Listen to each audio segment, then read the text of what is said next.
This is S4.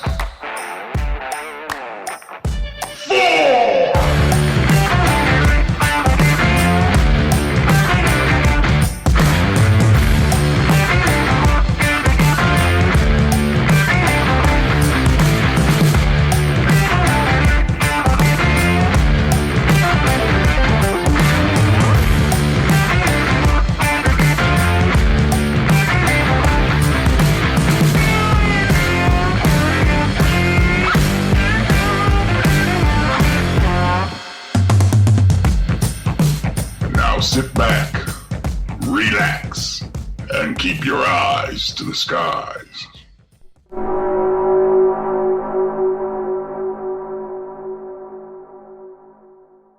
Greetings, folks, and welcome to S4, where we talk about the serious issues involving paranormal and current events, coming to you live from the S4 headquarters in the heart of the Cascade Mountains of Washington State, here in our studio in Cape Horn. Tiff is not awake. She's still knocked out. So we are in show number 2. Oh my God, what's my computer doing?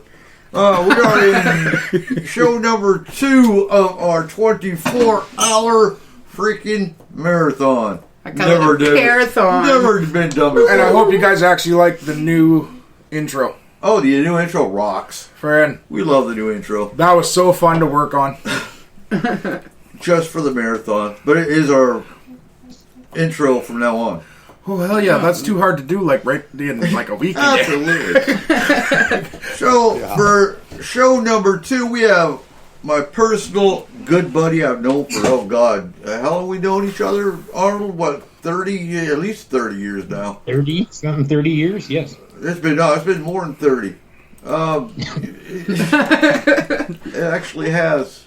So I was like 19 when we went to college together, 19 or 20. So I actually met you at Skagit Valley College. We were both taking law enforcement with Ron Terry. Mm-hmm. And I was just doing it for the hell of it. So since Izzy's not here, I'm going to say it. So that was about the early 1800s? It was. Back in the day, I rode a T-Rex to college. Otherwise known as a Pontiac Sunbird. Oh my God. The memories. But I joined the Army, and Arnold went off to Washington State Parks Department. Correct? Correct. So, to work. To work. Yeah. So he was taking the park ranger program. Correct. And I just went because I was bored and went to college, and yeah. Well, that's a good reason to go to college. Hell, most of the time we went. I went to my grandma's house, or Arnold and I went cruising. We skipped class a lot. Well, I know. Actually, you didn't. You were a devoted student. I got bored of law enforcement and psychology, and I actually went and became a radio DJ and DJ for KSVR. So that goes into my first question for you: is how long and where all were you a park ranger? I was a park ranger for 25 plus years. I've been in Eastern Washington, over at Arnold area, north of East Wenatchee. I've been out in the San Juan Islands. I've been in Mason County at Schaefer State Park in the southwest corner. Out on Blake Island in the middle of the Puget Sound. So pretty much all on the west side. Started out as a Park 8 up in Birch Bay. So yeah, I've been all over the west side. Yes, Lopez Island. So I went to Desert Storm. I took leave. I came home, and I went to stay with Arnold on Lopez Island for 3 days? Yeah, 3 or 4. And we drank wine coolers and went to the park. Yeah. That was the day of wine coolers. Oh God! So, in the time you were in the state parks, what's the strangest paranormal occurrence as far as, and we'll get to your. I know you had a haunting experience in your house at one of the parks, but when it comes to the forest side of it, what was your strangest paranormal experience? Pretty much, probably just not really paranormal, Bigfoot type stuff. That would be the strangest thing while walking out or doing work out in the forested areas on trails and stuff. Hearing things like that, knocks and stuff, but and having other people that were visitors hear the same thing and kind of confirming what I had heard and stuff. Gotcha. So, what did you hear? Did you hear the knocks, or did you hear the primate screams, or what was the? We've heard what. The first one I heard is where the last and the best one was the last park I was at. It was at Schaefer State Park, and my son and I were walking up on about a mile loop trail, and we got about halfway up on the loop. And you hear the knocks, and then like you hear a tree fall over, and it was like so we turned around, went back to see if we could see anything. Could not see anything. It was dead quiet after that. We other people had heard the same thing in that vicinity at around that time period as well. But yeah, that one was pretty much knocks. I've heard my son was into Bigfoot, and he'd do calls. And one night out in front of our house, he did a call, and he had all the dogs and stuff in the neighborhood going off. And then shortly after that, something called back to him, and everything went dead quiet. Dogs, anything that was barking, howling at that time went quiet after the whatever made a call back to him. Huh. Have you ever had the smell? So usually your Bigfoot experiencers describe a smell of like a wet dog, a skunky smell, a musky smell. Have you ever smelled anything like that with the Bigfoot encounters? Yes.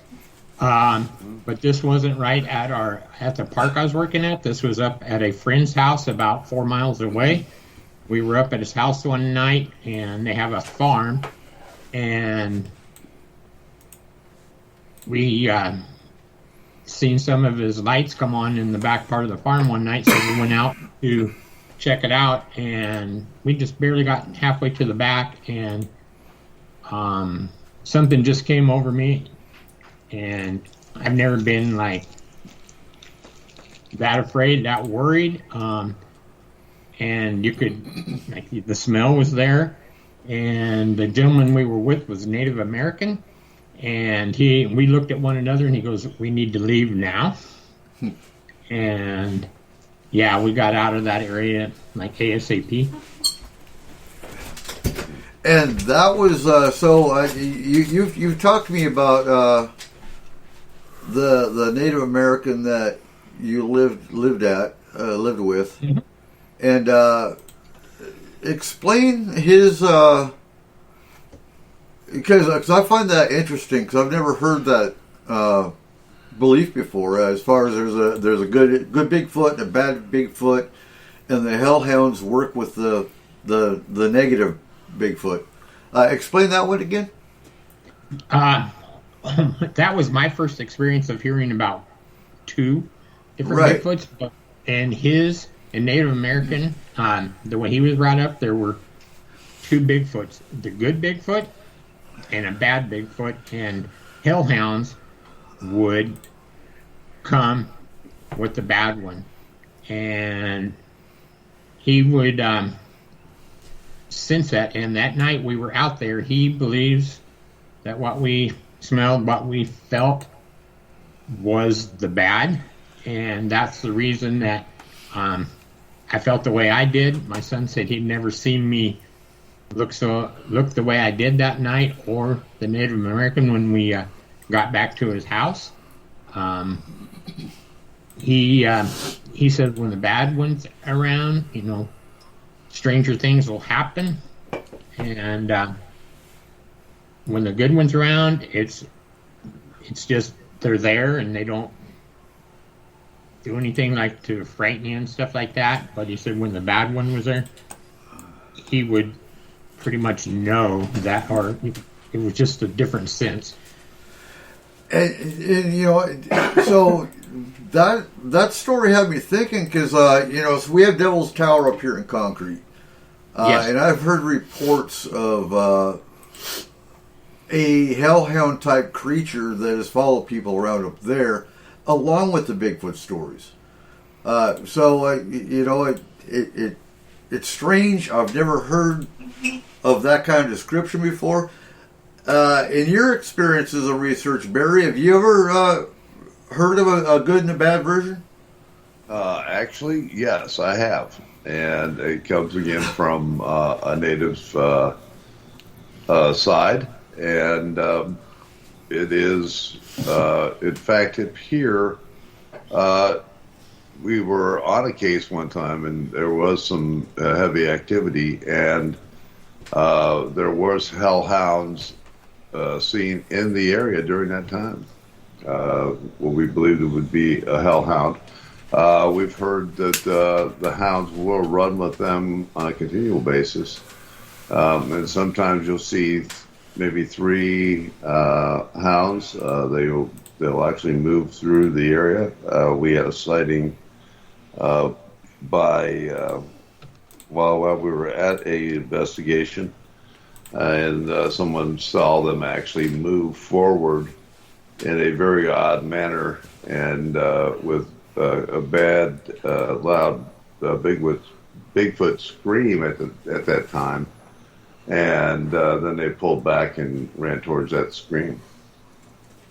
Huh. So, what are your thoughts on Bigfoot, Arnold? Do you think they're primate? Do you think they're interdimensional? Do you have thoughts on maybe what kind of a creature they are? I believe, in my personal thing, I think they are primates. I think, just from what I've read and stuff and looked around, I have heard of other people thinking different, but I think it's a primate, and that's, would go to figure. I mean, some of the calls that I've heard back when my son or somebody else, or we'd be out in the woods, it just sounded like a primate, type bigger call, and that's why I've always thought. Okay. So Michael's in the chat room. He wants to ask, are there ever reports of Bigfoot in Sequoia or Yosemite, June Lake or Mammoth? I know as a park ranger, you've talked to other park rangers and whatnot. Yeah, it's more of a network with you guys. Did any of the other park rangers ever talk about their experiences? Yeah. We in state parks, I had several others that talked about Bigfoot and would have Bigfoot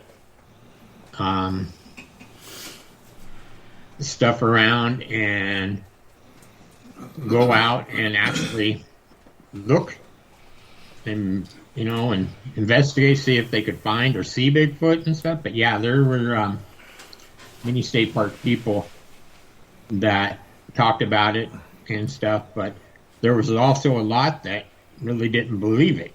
So it was kind of unique, the work that did, talk about it, or stuff that we saw or seen, and we went from there. But one incident I was at, I forgot to tell you about. I was at Lake Sylvia State Park, which is in Grace Harbor County in Montesano, and working by myself one day, and was going to walk the trail around the lake. And I started out, I parked at the campground. I walked out to the trail and started walking around my walk, and I got about maybe 300 yards into the hike, and all of a sudden I had this big branch come flying by me. And there was no one else out there. I looked, I went back, but I could hear it when it went by. I saw it, and yeah, I didn't see anything, like no other person, nothing. But yeah, that I pulled off the trail for a while and gathered my thoughts, and then went back out, and nothing else happened. But there had to have been something there at that time period. Right. And I find it similar with military. You go as a civilian and you talk to a park ranger, like we did at we went to Mount Rainier here a month or two ago. I'm losing track of time. And you ask him about Bigfoot, and they just kind of chuckle and yeah. But when it comes to talking to other park rangers, you know damn well they are. And, just like your friends are park rangers, they're going to share stories and talk about experiences. In the military, we talk to each other. We have secrets. We have classified information. We have some kind of a weird experience. We're going to talk to other soldiers or other NCOs. We're not going to talk to civilians. And so, that's why I ask you, because park rangers are going to talk to each other. They're not going to talk to Cole or Barry or.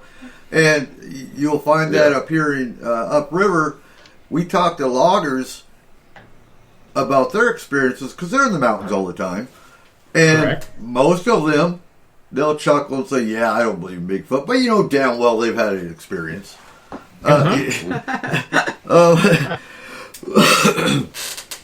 So, what about lights in the sky? So we get a lot of reports of UFOs over mountain areas. We have them here all the time.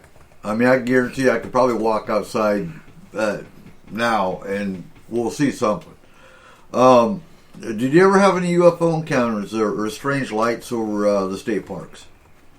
Not to my knowledge. When I was working, and when I worked out at, you were on Lopez Island and stuff, and when I worked out there, it got dark. It was dark, and you could see the sky, closely. But most of my time walking around as a park ranger at night and stuff, I'd only stop a few minutes here and there to look around and look up and stuff, but no.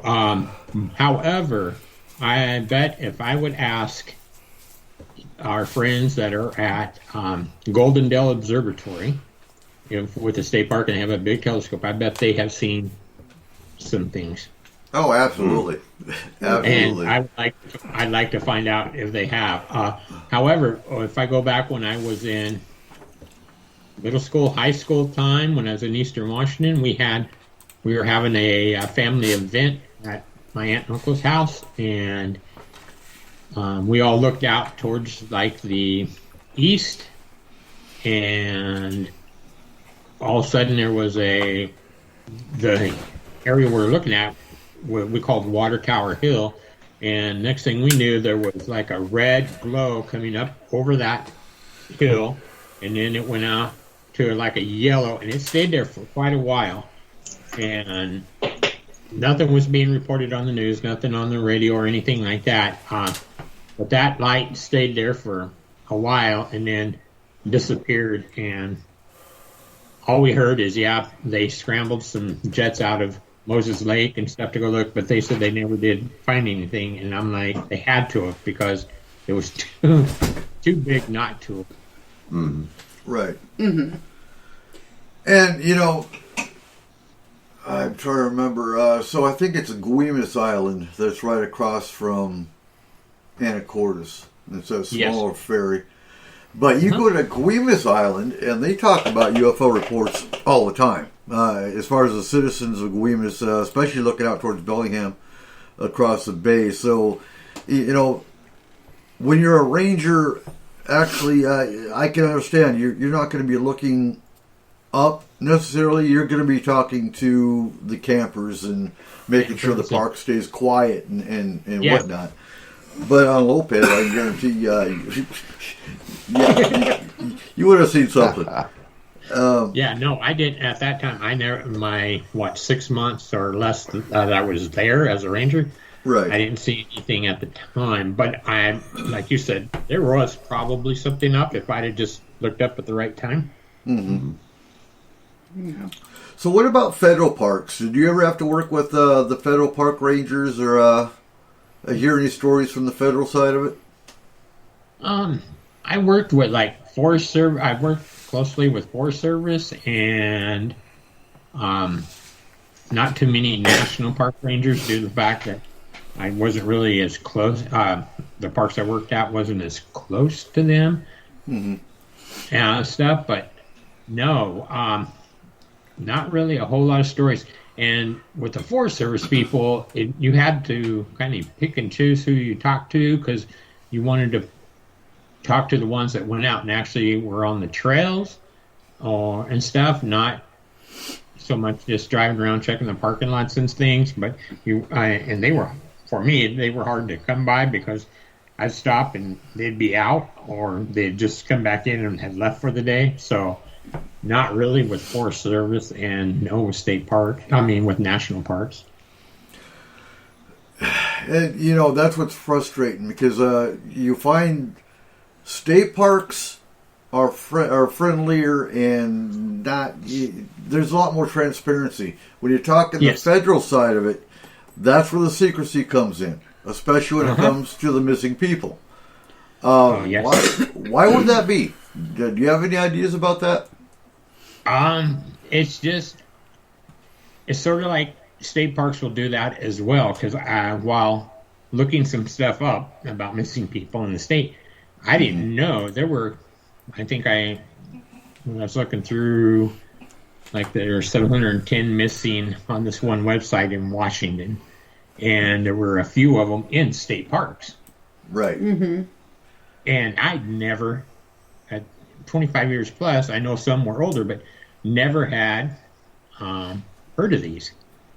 I don't know why they go quiet unless they're told that, not to say anything to, protect themselves and stuff, but, or if they find something that they don't want people to know about, which is, I think, another thing. It's just, I've heard a lot of cases, when looking up stuff about missing people, there were some stuff I looked at, found out, wait a minute, how did that happen without anybody seeing? So yeah, I think some were told to, hey, you didn't see anything, you don't know anything, go away. Because the first thing that's going to happen when somebody comes missing is the media is going to get in your face.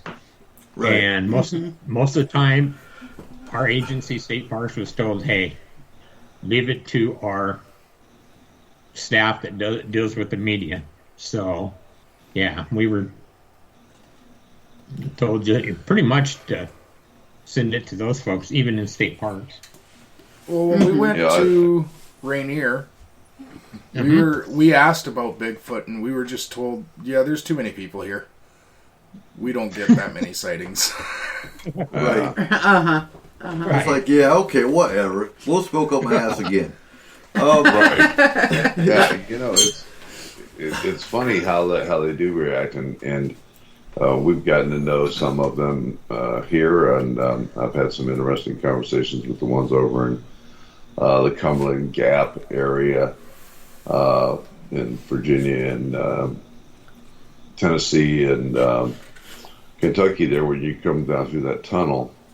And they're very hush-hush, but once you get to know them a little bit, they may feed you some information. And same way here with Mammoth, a Bowling Green is not too far away from Mammoth Cave, largest city that's close to it. And I think that the media and everyone else just hides a lot of the cases that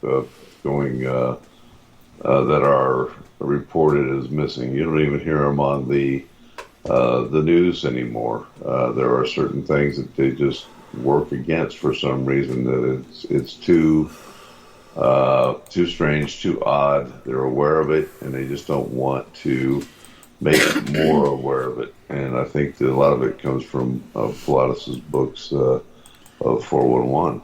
But, you know, I've had them actually tell me that they've actually closed the park down and said, well, we had an airplane crash when they had weird things going on in the park.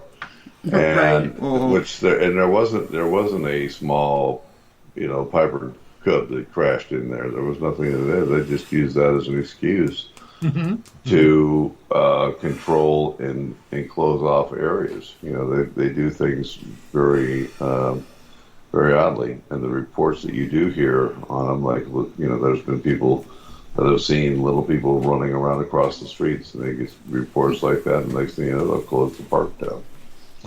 You know, same thing with the tunnels. I mean, the tunnel that runs through there, I don't know why, but that seems to be one of the highest areas. You're not allowed to go through. They close when a tanker truck goes through the tunnel. They let it go through by themselves, and no one else can be in the tunnel with it. And people will sit outside and they report large triangles and everything else around that tunnel down there, and strange things happening there. So yeah, it's very strange, but it takes a little bit to get a rapport with them. And even the same thing with hauntings. I mean, up in Mammoth, there's several old churches and graveyards that are in Mammoth, and we went up to investigate. We get the opportunity to investigate an old church up there, and the rangers stopped by and talked to us, and happened to be a friend of ours who knew these two guys and told them we were going to be there, and they came up, and wow, they just were great fellows. But boy, some of the stories that we started talking about, they were there for about 2.5 hours. Right. So, yeah, it was very good. Excellent. So, in the state parks, you got to have protocols or some kind of guidance. If someone goes missing in a state park, is there a protocol that you have to do? To your knowledge? Yes. Does it get reported? From what we do, like as the ranger, we, again, you have to pretty much, you notify law enforcement, but you then, from our end, you notify our media person in our headquarters, and that's where it goes to while we help with the search or what else is going on at the park. But yeah, it goes from us to our upper management, the region, to headquarters, and that's where any of the other calls or anybody needs information would call into. You don't call out to the park and stuff. So once something happens like that, yeah, that's where I said it goes back to headquarters, to where one person is the contact there, and they don't, even when media comes out to the park, most of the time you have to have the media person out there with them, or they'll call and let you know, hey, the media and the news is coming out to talk. You can talk if you want. This is what you want to say, and they'll kindly prep. Sometimes they'll prep you to what they want you to say. Right. So yeah. I'm just trying to figure out where the break is, because you know when you're talking, most of the missing 401 cases are in federal land.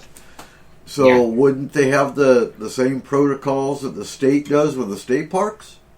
Probably stricter. But yeah. And there's a You're probably- break because the Yeah. you know, all these missing people cases aren't talked about. They're not put out to the media. They're not, Correct. you know, they're kept very hush hush. Yes. So if the state is handling it correctly, why isn't the federal? Yeah. That's why I've wondered for a long time. I mean, it's like, it seems like it gets to a point, like you just said, and there's a break in it, or they just go, hey, it's hush. When I would, with Forest Service, when they'd actually be out, and even on some search and rescues that was they knew where the person was. They'd even be kind of hush-hush about that, and you think, or you try to find it on a news outlet sometimes, and it wouldn't even show up. Mm-hmm. So that even on simple search and rescue stuff, they would do that a lot as well. Yeah, which is very strange to me. I don't know. I mean, doesn't that sound strange to you guys? It does, to me at least. For state parks, and after I've been in 25 years in our protocol and procedures to how we do stuff for missing people and stuff, I mean, I'd been out looking and combing the trails of a state park before late into the early morning hours and stuff, and of course we found the people, but again, we called and made our, to our headquarters, our region, to our Olympia, and let them know, and then it was pretty much doing the same thing once the person was found. It was like, okay, they were found, this is what happened, but at a certain time too, you turn it over to the local law enforcement and for us, and that's where they would take over. Yeah, and they kind of make their own story up too, don't they? Yeah, yeah. Because, I've been on some that we found the person, and the way it was how we found them, and one way that we knew, and then when it came out, it was like, I don't think it went that way. Yeah, exactly. Have you ever found an area where you've heard of hikers like World War I that someone was on a trail, last one on the trail, and they just disappeared out of thin air? And then I know some of the times that they've heard that or been reported that they will find the clothing that they were wearing in a pile of neatly folded. For state parks, no, but like I said, through looking stuff up and looking into the missing people and stuff, reading stuff like that, that's where I've seen it. Like tonight I was reading on one that was the young kid was barefoot when he went missing, but no footprints were found. The police went to thinking he was abducted, but after considering that was highly unlikely they being so remote as where the family was. Yeah, so there again, I mean, you have someone missing, and their first thing was, he was abducted by somebody. Well, okay, but there's no footprints around. There's no. That was my first thought. If he was abducted and they didn't find the kid's footprints, if he was abducted, wouldn't you find other footprints? Yes. Yeah, you would definitely find something. I mean, it's evidential investigations. I mean, you would definitely think so. CSI would be all over it. So, and here's another one. I I'd like to look into more, but this happened. I didn't put the date down, but this happened in North Bend, and a guy was skydiving, jumping out of helicopters, and the thing was, the last time he was seen was exiting the helicopter while skydiving. Okay, so I've been around with a skydiving. Yeah, where's the where did the guy go? I mean, that just doesn't make sense. He just vanished in thin air. Yeah. Well, I mean, stranger things have happened. It's funny because in history, as you go back into history, and then here in Kentucky, and I live in Simpson County, I think I mentioned this on other shows, but I always try to get out and buy some of the older books that were written about Kentucky history in the 1860s, 1880s, and it's so funny that you hear about them finding where there's quotation marks in there that, in Simpson County, a farmer and his children are out by his crops. He walks into the crop, and the mother and the children watch him just totally disappear, just like going into Field of Dreams, you know. Right. And never comes back. He got lost in the cornfield. Right. Or they find his clothes on a tree. I mean, a week later, his clothes are up in a tree somewhere. Oh, but wait, no. Never mind. That's just the children of the corn. Oh man, no. Yeah. They got him. Black-eyed children. Nope, drawing the line there. Don't do those. Those are creepy babies. Right now we're with Althea Hall, you know, and we've got 300 acres of corn there. And every time I go back there, I think, ooh, where's the redhead at? Where's the redhead? Right? Yeah. Oh no, thanks. Stay away from the corn. But you know, looking into the Pauletti stories, so many from Search and Rescue have come out and talked about it, and you know, and they were threatened, they were told not to talk about it, and you know, having been in Search and Rescue, no, they go through one spot for 2 weeks. Over and over and over again. And all of a sudden the body's there a week later. Don't you think they would have found it the first time? Right. You know, and you've got the search and rescue canines who too many times couldn't find a scent. Or got confused and they actually looked distressed and they sat down. Yeah, that's the odd thing. They seem to always become distressed at the time. Right. You've got the 3-year-old cases, you know, where you got a 3-year-old and they're going up a mountain range and they find the 3-year-old on the other side of the cliff. Or like How in the 45 hell? miles away Yeah. and a time that it I'm would sorry, take but them a to walk 3-year-old 5 maybe. Last I Yeah. knew, a 3-year-old didn't know how to do a rock climb. Right. Yeah. Yeah, it's the same thing here when they'll always say, they say that a bear might have taken care of him, or No, bears eat them. All right, Yeah, but okay, you know, so and it's like, I've heard a lot of stories about large birds of prey, though. And, like, the fact that there could be still some different types Pterodactyl? of prehistoric birds of prey and all that. So, could it be possible? I mean, a 3-year-old isn't that big. Well, and For, like, a pterodactyl or a pteranodon, I mean, it would just grab it and fly away with that it. could be a good And then they theory. look at it and they go, oh, you're not a rabbit? Here, I'm going to sit you over here. yeah. It wasn't a Thunderbird, Kayla. I didn't say a Thunderbird. I love Thunderbirds. Whatever. Hey, dragons are real. We know that, and we'll talk about them later. But But you know what I mean? Like some kind of prehistoric bird of prey. I mean, there's plenty of spaces out in the mountains and in different Here's the parks thing, and though. stuff that we haven't seen or been to. most of these cases, so you have a family or a group of 5 or 6, and they're talking to Bob, Uh-huh. and they turn around and Bob's gone. Right. Yeah. That just don't happen. Wouldn't they hear the flap, flap, flap of wings, and there goes Bob? I mean, come on now. I don't know. I've had an owl pick up. No, hey. Maybe not Bob, but it could happen to Steve.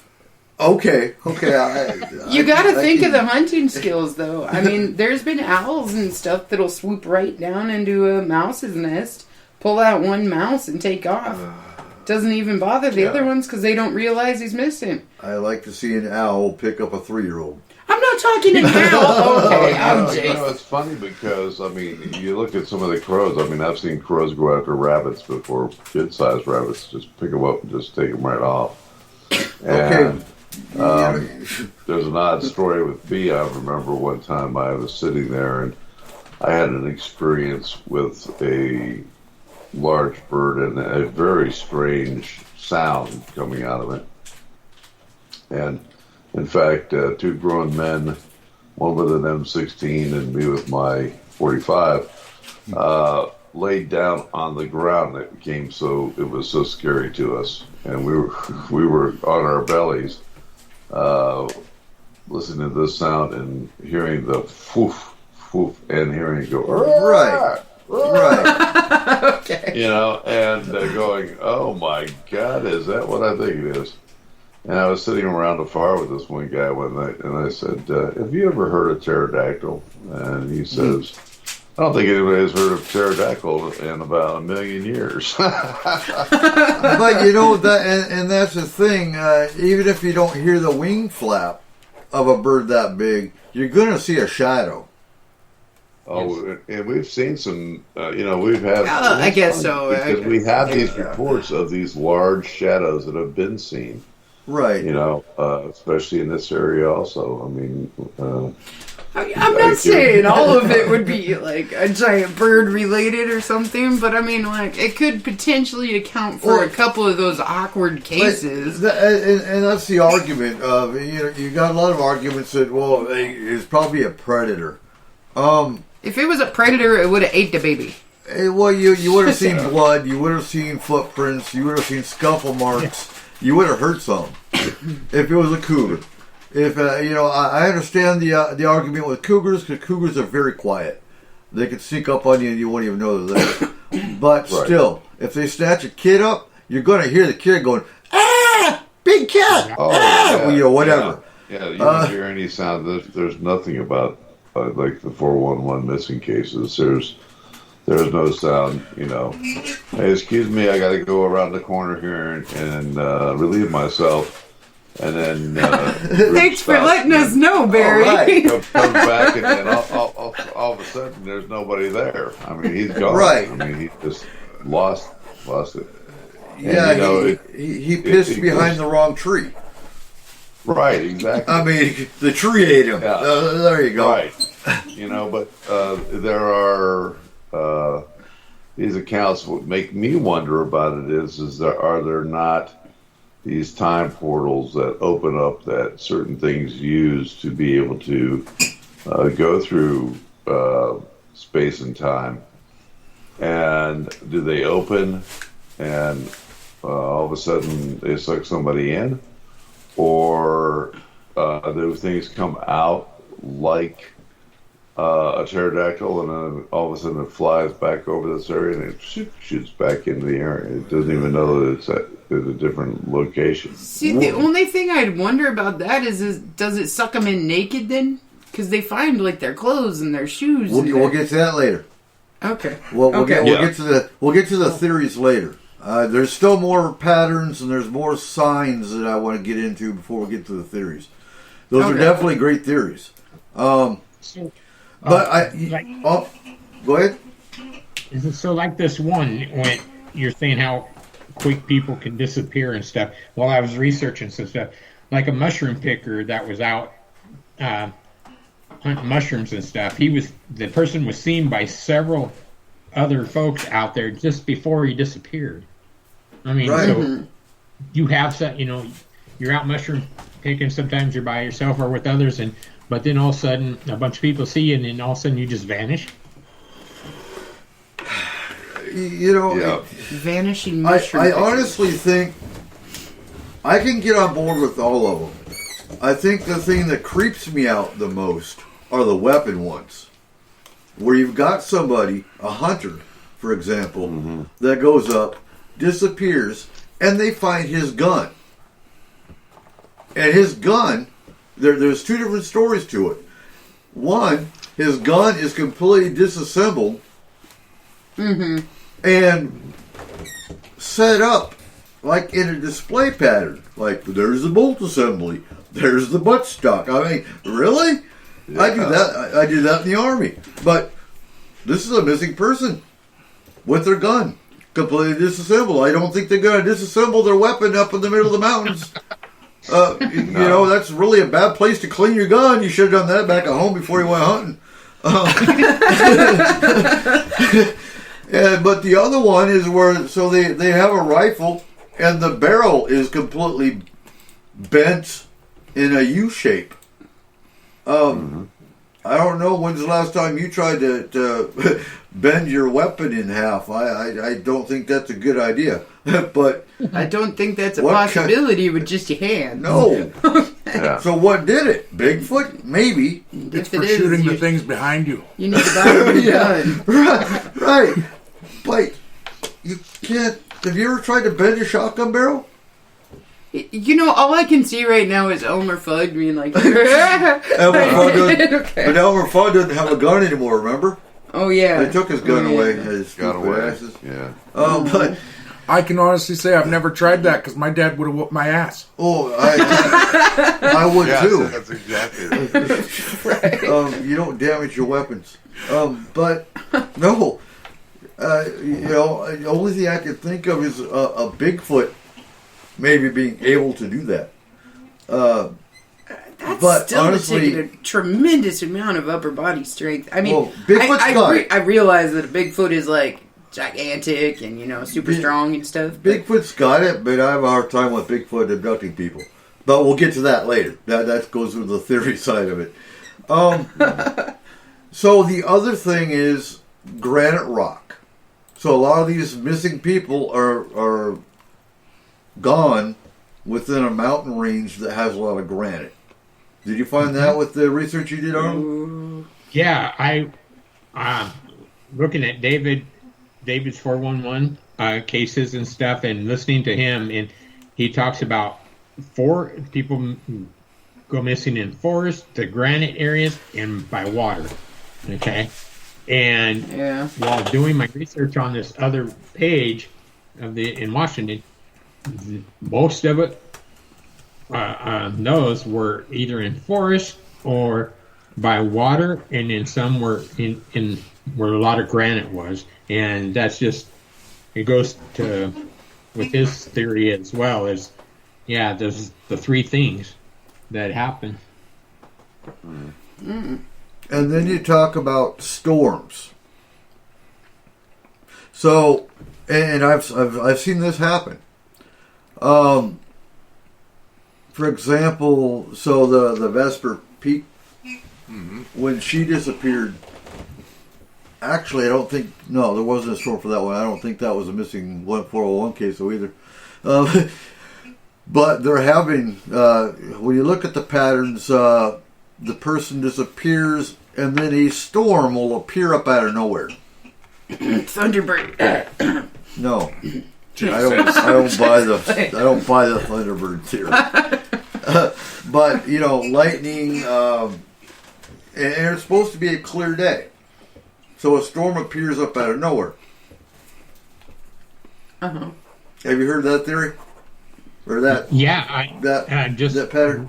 Listening to David's one of David's YouTube things where the guy was on Mount Rainier climbing with his friends, and coming out, he unhooks from his climbing party, and shortly after that disappears. But then what happens? Like you said, a storm came in with a lot of snow, Right. but they said the snow didn't snow enough to not cover his body. They should have been able to find his body, and they never did. Yeah. No. What's unusual is just what you said there when he unhooks. Is there something that, you know, just like with ET or anything else, is there a communication that's been given through telekinesis that tells this person to do that? You know, like something thinking, you know, like when people impasse, they have to learn to disseminate the voices in their heads from their own, so that they don't follow that lead. So it kind of like goes, well, what would make you unhook? You know, what would do that? It's almost like it was almost like it was pre-planned. You know. Mm-hmm. I'm still curious. So a lot of these cases are near water. Yes. Whether it's a stream or a lake or just a mountain pond. And I think of, so when I'm thinking water, I'm thinking ocean. So you've got the Olympic Peninsula. And I believe there's a, what they call a cluster of missing people in the Olympic Peninsula. Correct?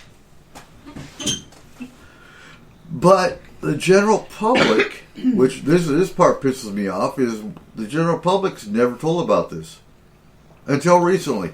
Actually, in the last couple of years, you've got more and more people that are, oh wow, have you heard of this missing 401? Right. Yeah, I've studied it for years. But yeah, so many people think it's a new concept, and it's actually been going on for a long time. And then you got the skeptics who want to argue and say, well, yeah, thousands of people do go missing a year, but you've got crimes, you've got abductions, you've got... And agreed. But most of these numbers that are quoted are coming from a paranormal aspect to it. In regards to the climber that he was talking about on Mount Rainier. Right. And Barry's question about whether it was telepathic. I honestly don't believe so. I think it's stupid overconfidence. You get that a lot, too. Here's my problem, too, and switching the topic just briefly, is when you have paranormal TV shows, and I've talked about this before, and you got people that think it would be cool to go look for Bigfoot or go hunting because it sounds fun, and they don't prepare properly. So they don't have a survival pack. They don't have a first aid kit. They don't take water. Right. Because, hey, they do it on Mountain Monsters. Yeah, well, Mountain Monsters has a TV crew. They've got a paramedic. Guaranteed they're more prepared than most of the hunters that go out in our mountains here. But they don't show you that part of it. So, right. Yes, you do have some missing people that are just ignorant and overconfident. Because it's a beautiful day. Yeah, but after living up here and having grown up here, you know damn well up in the mountains the weather can change drastically. Oh yeah. And within an hour or less. So, yeah. Is there anything to do with, are there cave systems or underground areas close to these areas out there in your area that you were at the state parks and so forth? And also, the ages of these people, are they, and their lifestyle? I was wondering if there's a comparison to that because they may taste better. I don't think, and Arnold, you can correct me if I'm wrong. I don't. Okay. I think the ages of them are all over the board. Yes. I don't think there's a real pattern to the age. Now, there's been a few cases where, and I have my theories about these specific cases, but there was a scientist taken, there was a doctor that was taken. In the case of the doctor, I believe she went missing. They sent a helicopter after her. The first helicopter crashed because a snowstorm came up out of nowhere. And they sent a second helicopter crashed, which had to turn around for the same damn reason. But there seems to be a certain pattern with people of higher intelligence. In some cases. Now, my personal theory with that is government. In those cases. In only those cases. Because they can't just go up and tell a doctor, and maybe they did, try to hire a scientist or a doctor for their secret project. What better way to get them than to make them disappear? And guess what? Now they're stuck in a bunker in Area 51, or they're stuck in a government, underground project in the middle of some federal park, which is why they don't want people going there. So again, I do think there's specific incidents in specific cases as to why they're missing. I think you can't really point any one area as to why they're all missing. I think aliens are part of it. I think I don't think Bigfoot's taking them, but I do think there's at least 3 or 4 different potential reasons they're missing. Not just one. I don't think aliens are making them all gone. I don't think portals are making them all gone. But I think governments making them missing, in a few cases. Portals are making them missing in other cases. And, of course, you got we're lunch meat for some aliens. And I do gotta say, there's also certain mundane cases for certain things, too. Like, Right. Sinkholes. Have you ever seen somebody fall into a sinkhole or disappear into a sinkhole? Yeah, but it would be physical evidence. No, they cover themselves up again. I mean, do they? Give me 1 second. Okay. I have an actual name for this. Where the hell did it go? Syncology. No. No? you can't be a sinkologist. You don't have the facets for that. No, that's Bell Hole. Polinia holes. Huh? Polinia holes. They are holes. holes. What? That open up in the earth And then close. and then And they close. Yep. And there is no known time. How come I've never heard of this one? God damn it. Because you haven't been looking into the Polinia hole. Apparently not. There is no known time of how long they'll stay open or how long they'll close. So they can open up, you drop in, and they're gone? Yeah. Yeah. Or they can be open for years. Do they fold up your clothes real nice and neat? There's one where there's a hole somewhere in Washington in the earth. Mel's hole. Is that it? Mel's Is it hole, the a never-ending hole that's- freaking hole. That, Yes. That is one of these holes. That's an East Washington. It just opened up, and no one knows when it'll close again, but one day it will just actually Yeah. shut. And people drop their cars into it, and they drop their refrigerators into it. They just disappear. Where the hell did this hole go? I wouldn't want to go spelunking because it might close. My luck, it would close when I was spelunking into it. They're the reason we get the drain holes in the ocean. Okay, I've heard of that. Right? I can't remember what those are called. Whirlpool? Whirlpool. Yeah. That's a good refrigerator wow. company, too. But they're the reason we get those. That's what causes it. Oh, I'm ready to leave this planet. Okay. Yeah, that makes You sense. gonna go find a hole? That's No. not a good idea. There's not air on the outside.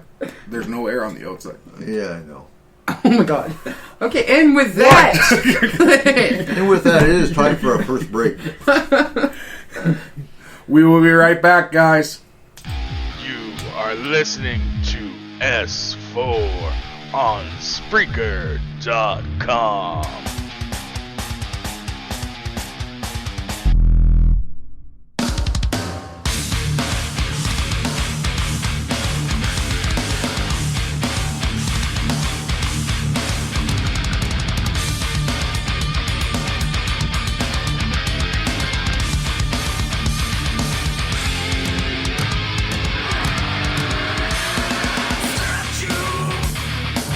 You break, you're going down.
with your host, Eric Cooper.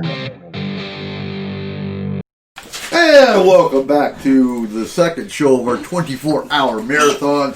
We have Arnold Hampton, Washington State Park Ranger, and we are talking missing people and paranormal occurrences in our state parks. And we're including federal parks too, just because, well, they're fun to mess with. Just for the mentality report, it is 4 hours in, and I can already see it affecting people. This is hilarious. Hey, I'm sorry, I ain't done a 24-hour stint since I was in the Army 10 years ago. Oh my God. I did one last week. We're good. Yeah, of course. You trained for this shit. That's why other paranormal shows don't do this. Because they know better. All right, so I'm going to ask you the question I asked you at break. Do you see any kind of the missing people clusters that Paulides' work has done at any of the parks that you worked at? No, most of in the parks that I've worked at, like, there were just a few, but they weren't in a cluster. They were one across, from across the state to not even close to one another, and complete different time periods. So that brings up an interesting point. So you've got the state park on this side of the mountains, right across the mountain range, right across the Cascades. Were there any federal parks that had any clusters? Most of the ones that I've heard about have been around the Olympic National Park. Right. Okay. And But, that's near the not so near much the ocean. like in the Forest Service and stuff. No, but not that much. But it all seems like either Rainier or Olympic. That's because of the werewolves over there. Damn werewolves! God. Silver bullets. I need silver bullets. Kayla went and visited It's him last not weekend. the werewolves you gotta worry about. It's the vampires, man. No, Screw that. They sparkle. That's yeah. Those are sparkly vampires. They don't count. And that's in The Forks. craziest one is out by like the Ozette Trail area. That's where a few have been. What town would that be near? Forks. North to the Macaw area and Indian Reservation. So pretty much between Forks and Port Angeles, right? You got Forks It and is. Forks and Nia Bay. Yeah, Oh, okay. No. That is the damn sparkly vampires. Oh, crap. You know what? I went to Forks. I went all the way up, went to Forks last weekend, actually. You look for sparkly Okay. vampires? And there was not a damn twinkling vampire in sight. Okay. I've looked at them. I poked a couple people, asked them to turn into a werewolf. Nobody did. You did It was not. ridiculous. I asked you to, and you said I'm not doing that without you here. I'm not going to go. No. Silver bullet or pointy sticks, one of the two. Where's Joe? Hey, Joe. Pointy Joe sticks. said he'll be back. Okay. Yeah. He had to take off for a minute. He'll be on the round table here in 20 hours, something like that. A couple 19 hours. I think Bigfoot threw something at him, and he had to go. That could be. He lives Sounds in a bunker in Jewish. California, so I'm not surprised. Yeah. Okay, so we're talking if there are underground bases, and that'd be a good theory to look at. I don't know if we have any clusters here in eastern Skagit County, though.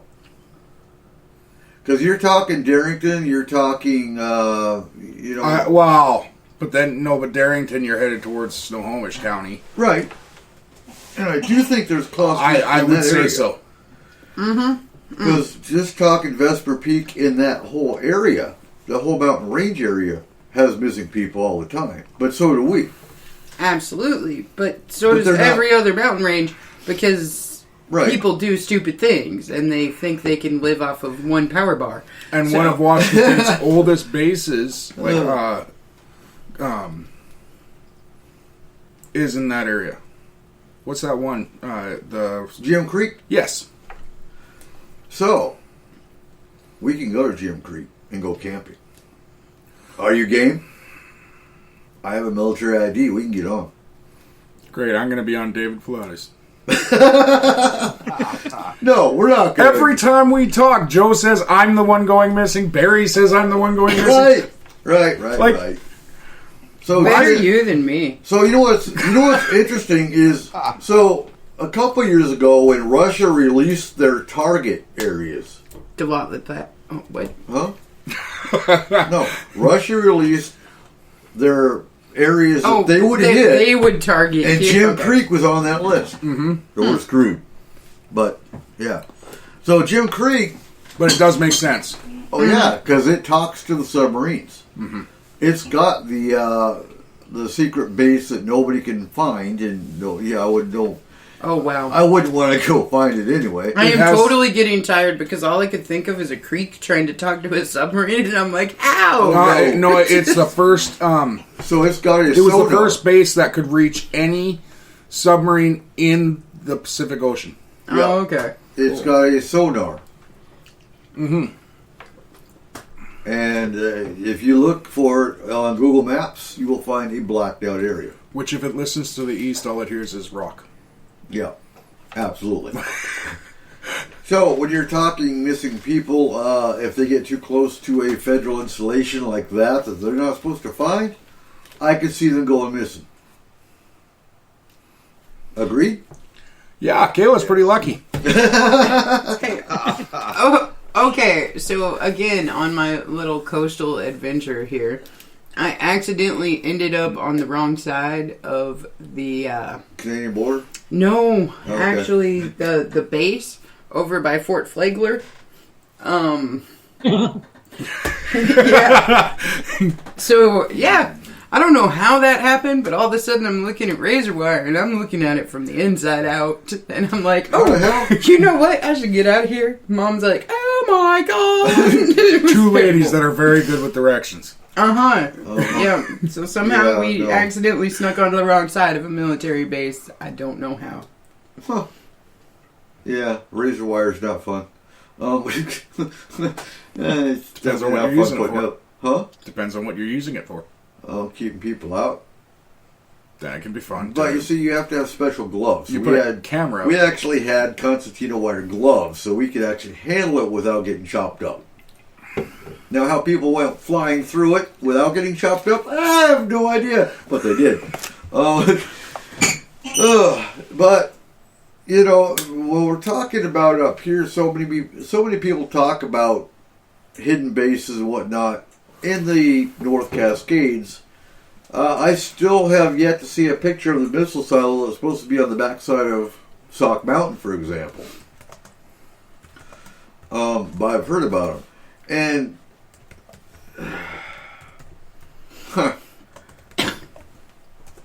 we have people that went missing off Sauk Mountain. Yeah.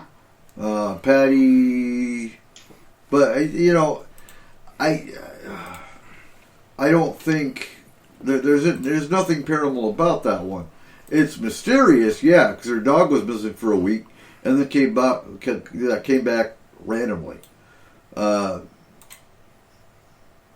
there's so much speculation about her boyfriend and crimes and whatnot that I don't see that one as paranormal. So, Eric, was that the one that she went up to spread? They went up to spread ashes. Patty Kleagle. That sound right? That happened like 6 or 7 years ago. It's been a while. And she's still missing. They've never found the body, and I believe her boyfriend's in jail. He might be out now. But her boyfriend was in jail for unrelated issues. Hey, Arnold, let me ask you a question. You know, in some of these areas, in the state areas that we've had Yeah. odd things that have you ever had an area that is like blocked off where the public can't get to it? I mean, I hear about them every once in a while throughout the country that there's areas that something has happened and then all of a sudden the state or the government will actually close off that area and people don't even know it. They're just not allowed to go down that road anymore. They can't get to that area. Did that ever happen in your neck of the woods when you were doing that? Yeah, not so much the parks I worked at, but other parks, yes. Yeah. What was their reasoning for doing that? Again, that's like you're told to close the area off for this and not let anybody in, and and pretty much you get hushed and our upper management takes over. So it's mainly happened like at the bigger parks, and stuff, to where you're like, even the rangers are like, well, why aren't they talking about it? Because we meet up, all the rangers meet up once a year for training or other stuff, and you talk about different things that happened or whatever, and a lot of times you start trying to bring something up like that, and they're like, no, nothing's ever come up. And I was like, wait a minute, you had an area blocked off, but now you're being even quiet to the other park rangers. So yeah, there's stuff that goes on that only certain people know. Yeah, weirdly enough, when we were taking our Packwood trip, and we went up to Mount Rainier, there was a whole section of Mount Rainier National Park that was completely closed off, and you had no access to. And I've been there before, and I've lived in Washington forever. It's never been closed off. You've never been able to not get to Reflection Lake. It was really weird. Yeah, and now you can't, and it may stay closed forever. It really bothered me because that was the one lake that I was told we needed to go see. Oh, it's amazing. And I was so upset because my wife doesn't take me anywhere in Washington. It's because Bigfoot was sunbathing. Yeah, that's it. Well, it's like it's kind of going in the big cave, the big opening there. What the heck is that? I can tell it's early in the morning now. Grand Canyon, there we go. The big cave opening. Yeah. Sorry. The Grand Canyon out there. There was in the early 1900s, there was people that found Egyptian stuff up that way, and they actually end up missing, never to be seen again after this find. And to my knowledge, that part of the Grand Canyon has never been opened again for anybody the public can go to. That's because of the mummy's curse. That's it. Here's some information about the mummy's curse. Oh, Shipped God. to Louisiana. Google, stop Mummy's it. princess roamed the bayou. Unplug it. Shut up, Google. Oh, man. I love it when it does that in the middle of a show. Like, the government's listening. Thank you, Google. Yeah. Right. Yeah. So, Eric, like you're talking about closing off an area and people not wanting you to talk about it. Mainly not off of missing people, but I worked at a park recently, before he left, and we found mammoth tusk coming out of the ground. Wow. We pointed that out to our head office and stuff, and they brought out somebody from UW, and they came out, and we had to close that section of trail off. Nobody could go around, nobody could go through. And all of a sudden it's like, nope, it's not mammoth tusk, just let it cover itself back up. Well, it's not going to. It's going to keep eroding and keep coming down. But all of a sudden we were told, no, don't tell anybody about it. Don't tell where it's at. Don't do this. Don't do that. That was a simple prehistoric animal. Was that by the Teanaway River Valley? No, that's over close to where I am right now. about a half hour, 40 minutes away west of where I'm at right now in Olympia. Oh, okay. Okay. But no, Yeah, because there was a similar story. That's why I asked in the Teanaway River Valley over in eastern Washington. So. Mm-hmm. But yeah, if they're going to do it to a simple thing like that, yeah, they're going to definitely do it to something else. Well, see, and the thing that gets me is that everybody sits there and they say, well, if Bigfoot really exists, then why haven't we found any bones? Why haven't we found any of this? Well, think about it. Like you were just saying, if they're going to cover up a mammoth tusk and say this never existed, what are they going to do with an unknown skeleton of an unknown creature? Exactly. It's going to disappear. Nobody's going to hear about this. And if they do, it'll be random stories in passing. It won't be, here's the evidence, here's the skull, here's his leg, you know? Yep. It's just not really there. Just look at all the giants that have been missing, and they find giants. And there are Cambridge and colleges all over the place that are working on these bones. Come involved with it. The Smithsonian gets involved with it, and then try to go look for the bones.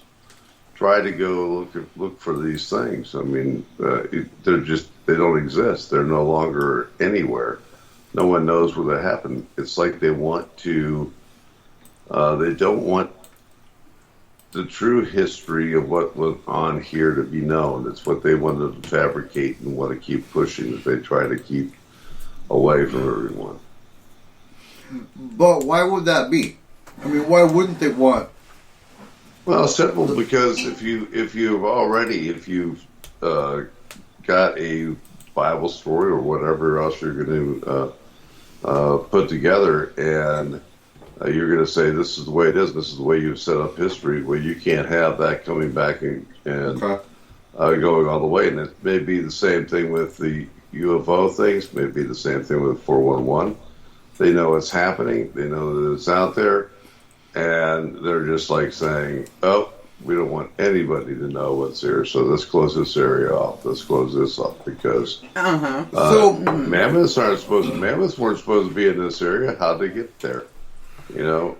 So, you know, it's very scary because there's part of an agenda, if you will, where they're pushing their own thoughts to us, and this is the way they want us to believe. So that's anything that's different to that, they will hide or destroy.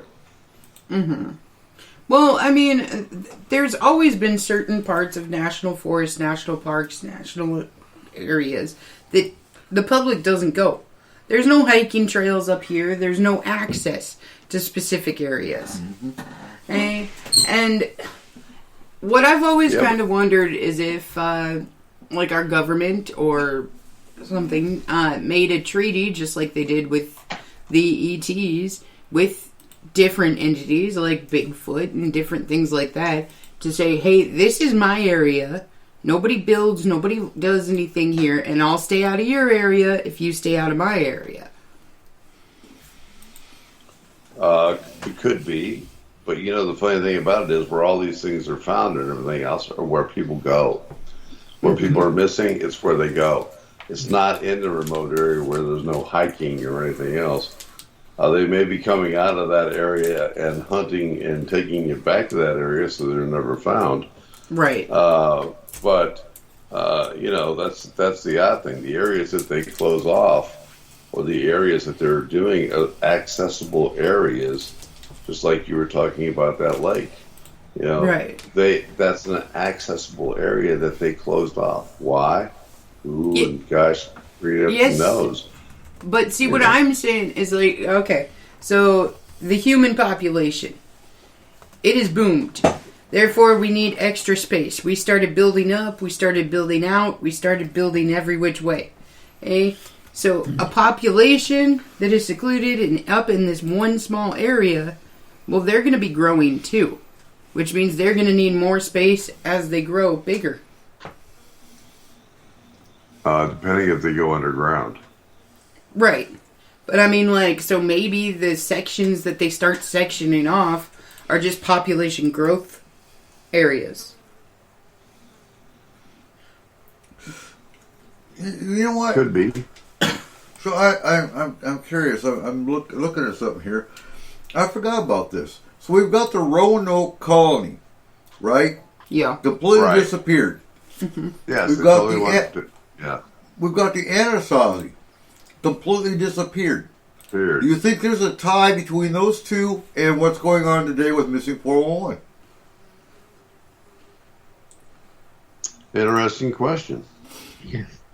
You know, I mean, and when we're talking about the unknown, you throw everything into the mix, and all of a sudden that like goes, wow, how did that just happen? You know, how did the Roanoke people go missing? How did the Anasazi go missing? You know, it's kind of a stretch. Because honestly, I think the Anasazi were tied to an alien race, and that's why they disappeared. I mean, it sounds French, I know, but there does seem to be a tie with aliens with the Anasazi. Not so much with the Roanoke. Right.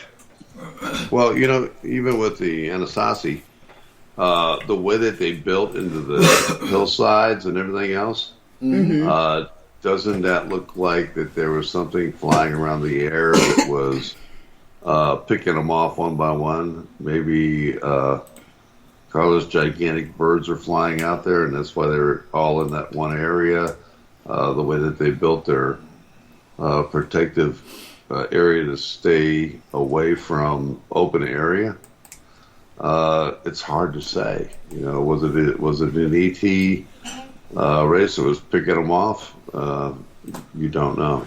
You know.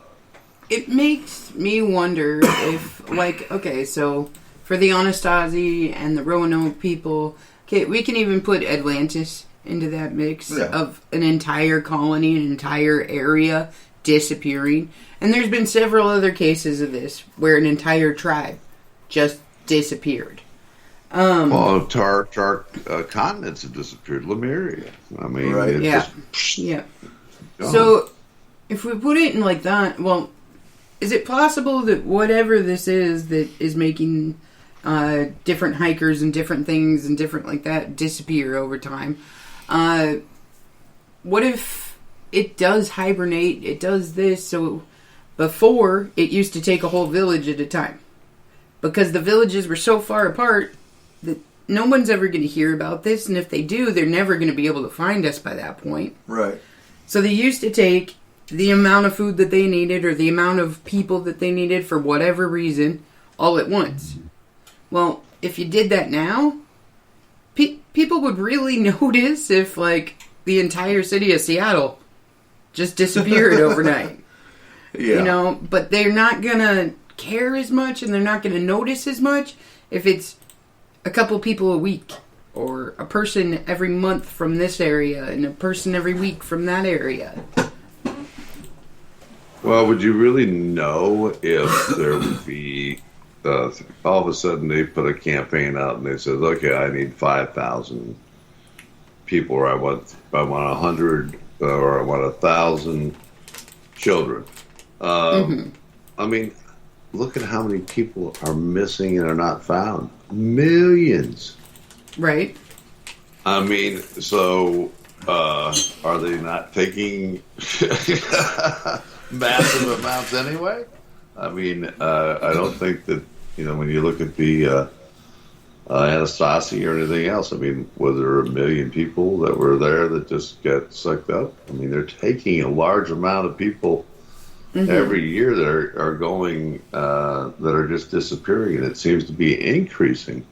Well, yes, I mean, again, their population has to be increasing as well. Yeah, but the bad thing about it is they're not inhabiting the areas like the Anasazi area. They could have taken that area over and inhabited it, but they didn't. So they had to go somewhere else or time warp or whatever. So I don't know. I don't know how to look up numbers recently, but I'm curious with COVID. You've got more and more people going into the mountains because they want to get out of their house. Yeah. Have numbers spiked? Interesting thing. Hard to say. Number of cougars getting fed probably. Oh yeah, absolutely. And human trafficking. That's another thought that popped into my head is. So we talk about the mundane, we talk about the criminal, because we talk about. I wonder if some of these are human trafficked, especially up here. Right. Yeah. Well, that's the same thing all over the country. There are areas. I mean, just look at the bust in Georgia here. 39 children that they rescued throughout the whole area. Awesome. And yeah, it is awesome.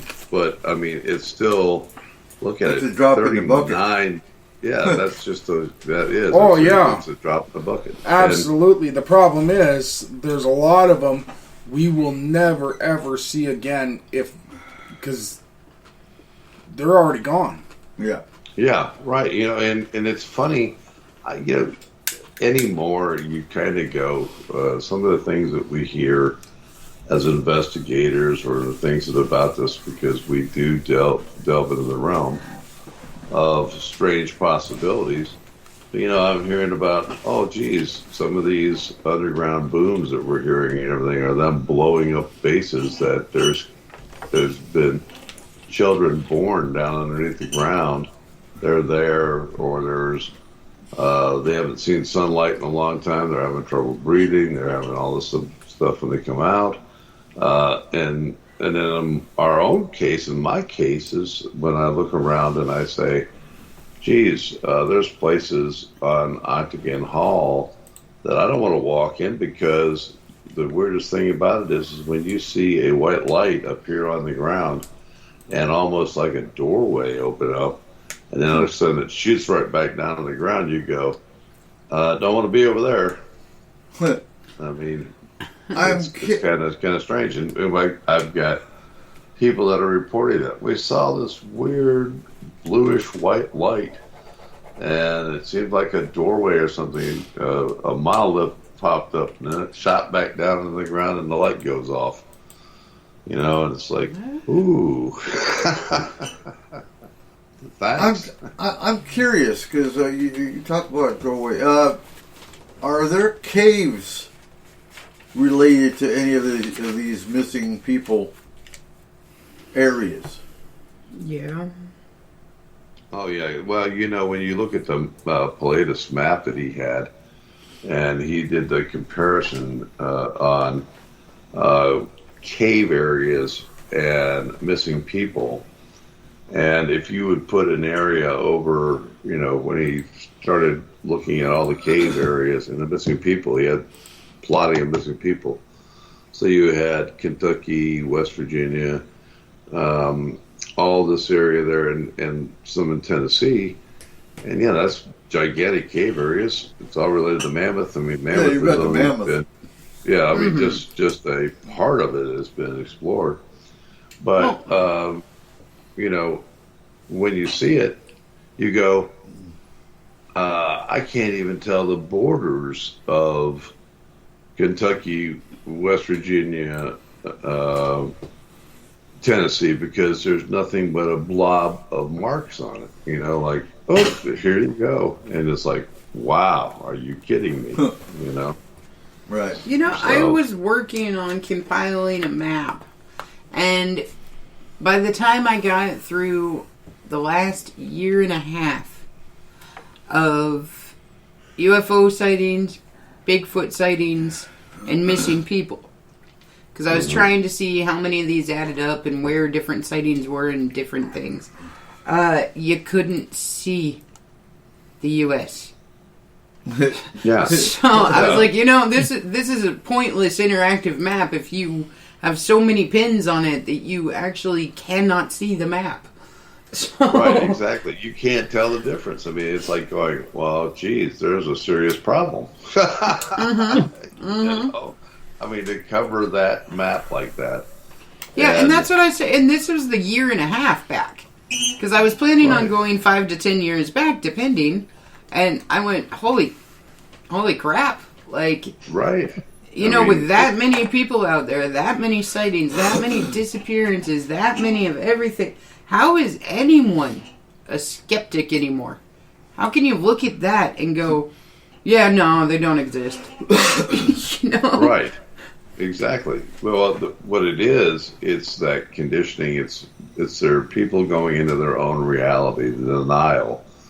If they can't accept something, what are they going to do? They're going to push it, and they're going to deny it in their own mind, and that's where it all rests. So, you know, if you have a bunch of people all doing that, and if someone is directing that in a way, then you get the best of both worlds, don't you? You know, they won't ever even look at it. You know, it's like sitting in a house when, you know, we all have heard the story, oh, well, that's the house settling. Well, how much does the house settle?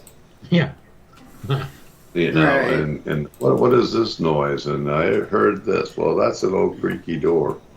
That's a leaking pipe that that's you your fixed house last right. week. Yeah. That's Yeah. your pipes rattling. Right, Oh. exactly. You know, it's strange.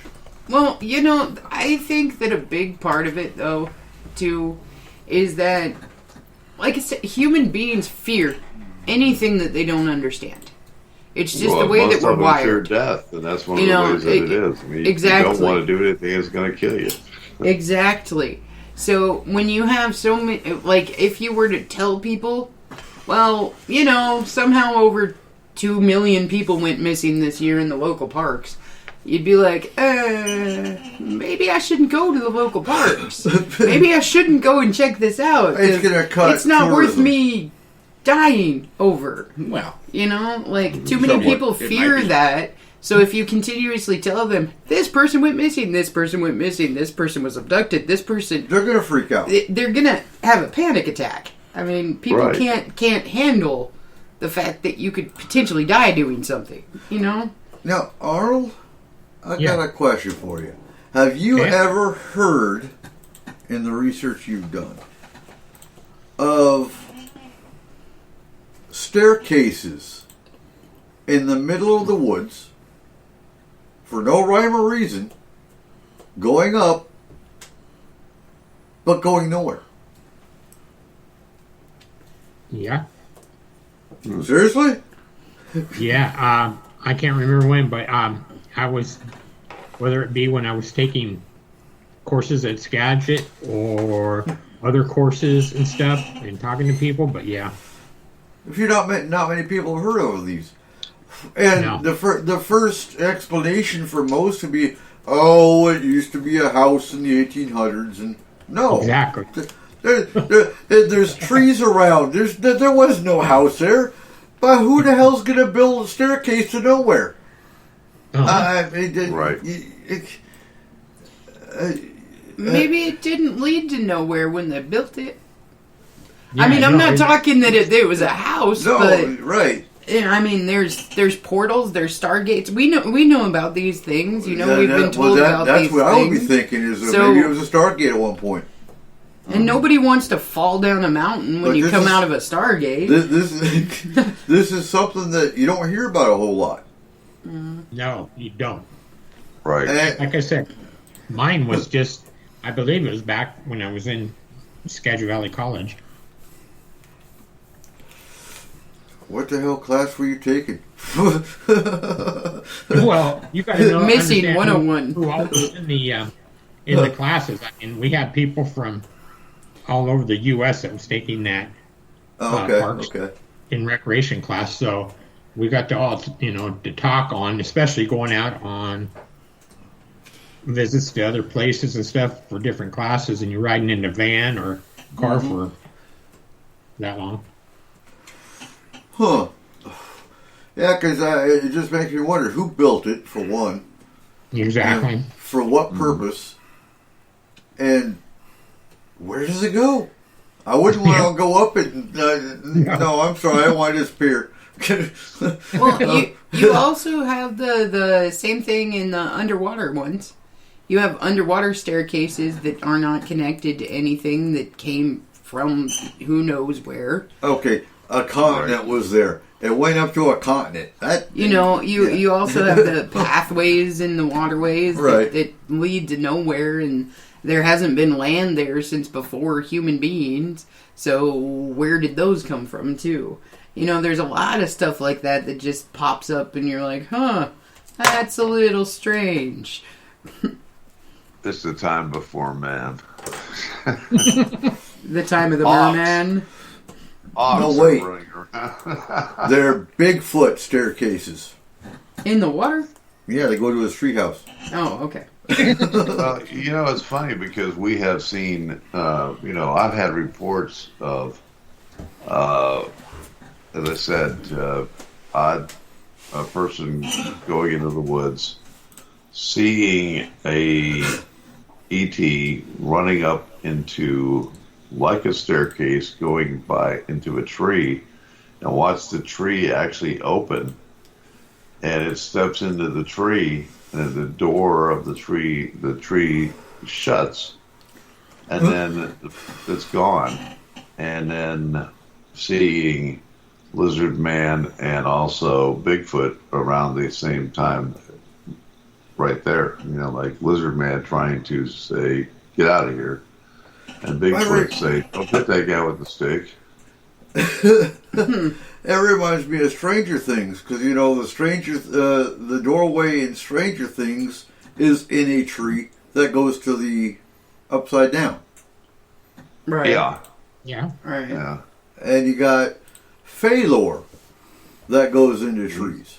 Yes. Yeah. Definitely. So I mean, there's definitely a lot of mystery to the forests. Well, look at when people are trying to get into their guides. Isn't there always some of the books that I've read on guides? It's like going, okay, we're going into your garden or whatever. It's a safe spot. Well, where you're going to meet your guides, and you walk up a staircase, you know, and then you're in another area where you go into a tree, and it goes to another area. Same thing. This is what people are writing about, saying this is the way to be able to take your mind this way. Isn't that unusual?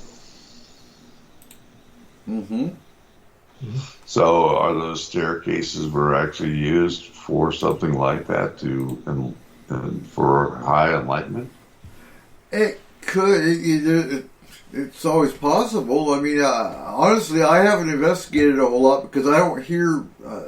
I hear it, and I'm excited and go, "Oh yeah, I gotta check that out," and then I forget about it.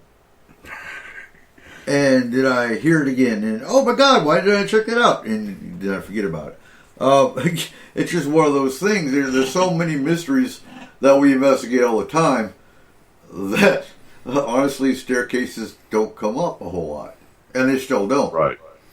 Yeah, you're right. I know the number one mystery of the forest. What's that? Does a bear shit in the woods? All the time. No, people ask me that all the time. No, he shits on my road. Well, if you hang around me long enough, you'll find out. Right? And yes, in answer to that, yes, bear shit in the woods. Go behind my house. Yeah. But you know, that's the it's like the old advantage of if a tree falls, does anybody hear it? If it doesn't make noise, no one's there to hear it. Oh, Bigfoot is. Yeah. So I mean, there's so many mysteries, and you're right, Eric. I mean, when you start talking about it. When that's said, yeah, I would consider Bigfoot on that list of anyone. So okay. Do you know what I mean? Like, see, Bigfoot doesn't hear him. He's the one knocking the damn thing down and throwing it at you. Yeah. No, he definitely hears it. And, you say, Arnold, you had an occasion where someone did throw something at you. Have you ever been in that type of situation where you're in the woods checking out an area and something just happens where you say, "Oh, that's not natural"? Yeah. Ask the people in Darrington. Yep. So there was a lady that told we held a paranormal chat in a bookstore in Darrington. Oh God, years ago now.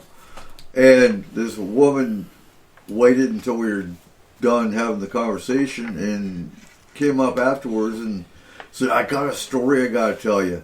We were up in the mountains and we upset something because as we were driving down the highway, we heard loud crashes and we were trying to get away, and we jumped in the car and took off, and something threw a log through our windshield.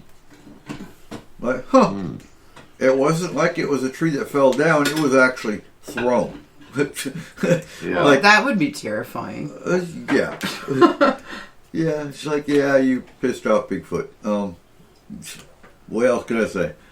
I don't know if anything else can throw a log. But I don't know. Bigfoot. You pissed off a fairy enough. They're capable of doing things you would never think that little thing. Oh, was capable of absolutely, doing. absolutely. Those are what scary about- little creatures. You know, I got to ask you, Arnold. What about when you're out there in the woods and you're out there? Have you ever had missing time, not related to UFO thing, where you actually you're in an area, you're in a strange area, and all of a sudden it's like going, whoa, you may have something thrown at you, and then the next thing you know, it's 3 hours later.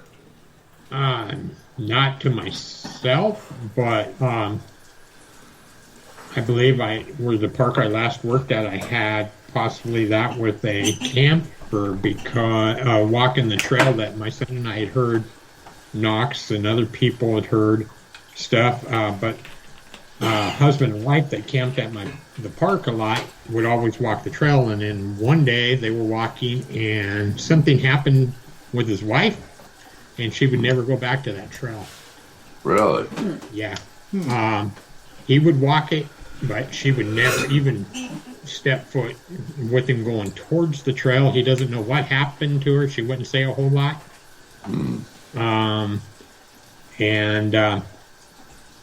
Also, it was just, I had another friend who walked with 2 Rhodesian Ridgebacks on the same trail, and they stopped him. They crossed in front of him, stopped, and wouldn't let him walk any further, and he kept trying to go, and they kept holding him back. He couldn't hear anything or see anything, and he said it was just a weird time up there at that. But yeah, with the lady, she never would really comment about what happened or what went on, but she never did want to go back to the trail. Yeah, Interesting. Because I've heard of some people going, and it's like going, I walked into this trail and I come back and it's dark already. I mean, seems like I was in it for 20 minutes, and the next thing I know, why is the sun going down? You know? That's a lot of missing time.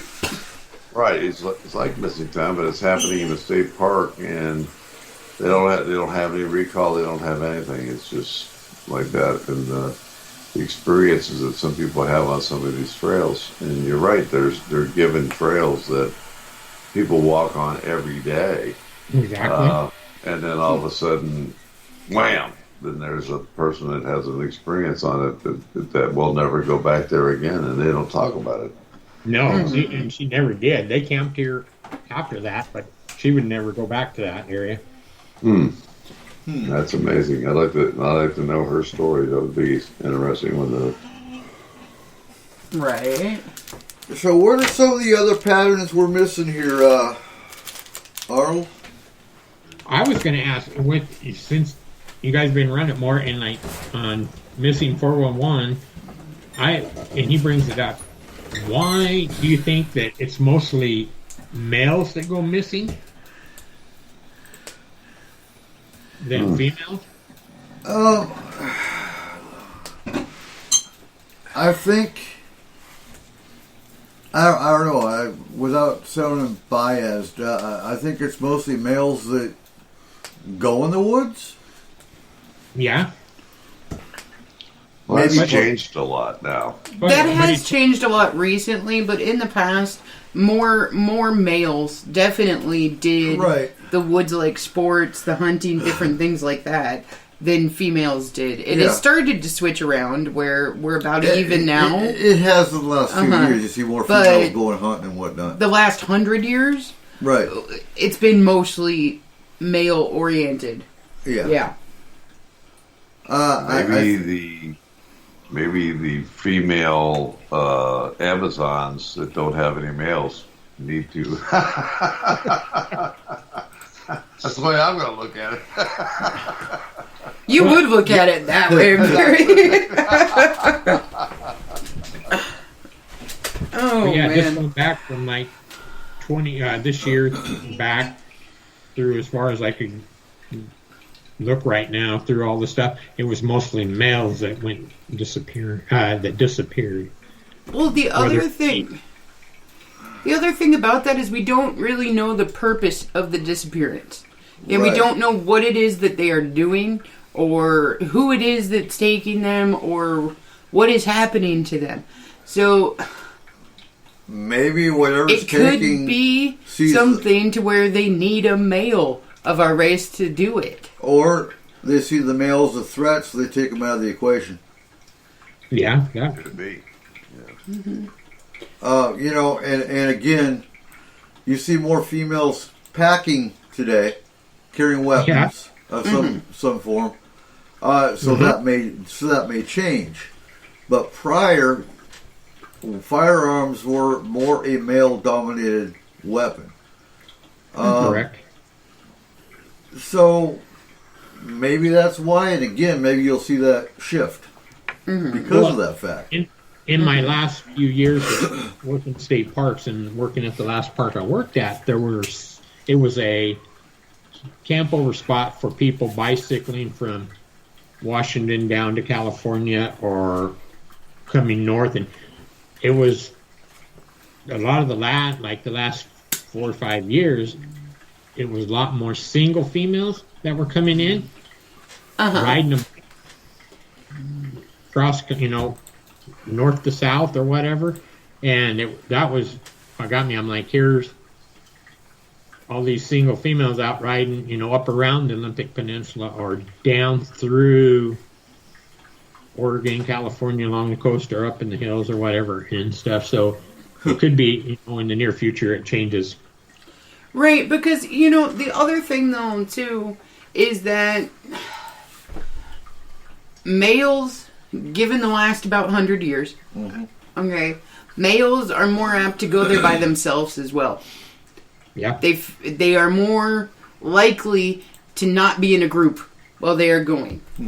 Okay, women typically stick together. They at least have 2 people at any given time. And that has been the way that the world has worked up until, 2010 or so, where it was, if a male wanted to go out and wanted to go hunting or wanted to do this or wanted to do that, well, most of the time they'd grab their fishing pole, they'd go out by themselves, and they'd have their day. Yeah. Okay? Where females, if they wanted to go and do the same thing, they'd go in a group of 2 or 3 or more. That just, it irritates me. I've always been a battle buddy person. You don't go by yourself. No. That's just No. That's just doing anything. I won't go on Haystack Mountain alone. Very seldom. Yeah. I'll at least take one or both of the kids at least, so they can run back and get help if something happens. If Barry's going to shit in the woods, I'm out. He's on. Okay, Well, this is. Sorry. Didn't he state in his book that there were certain things that were happening, like a lot of people were wearing red shirts. Most people, some of the males were wearing red shirts.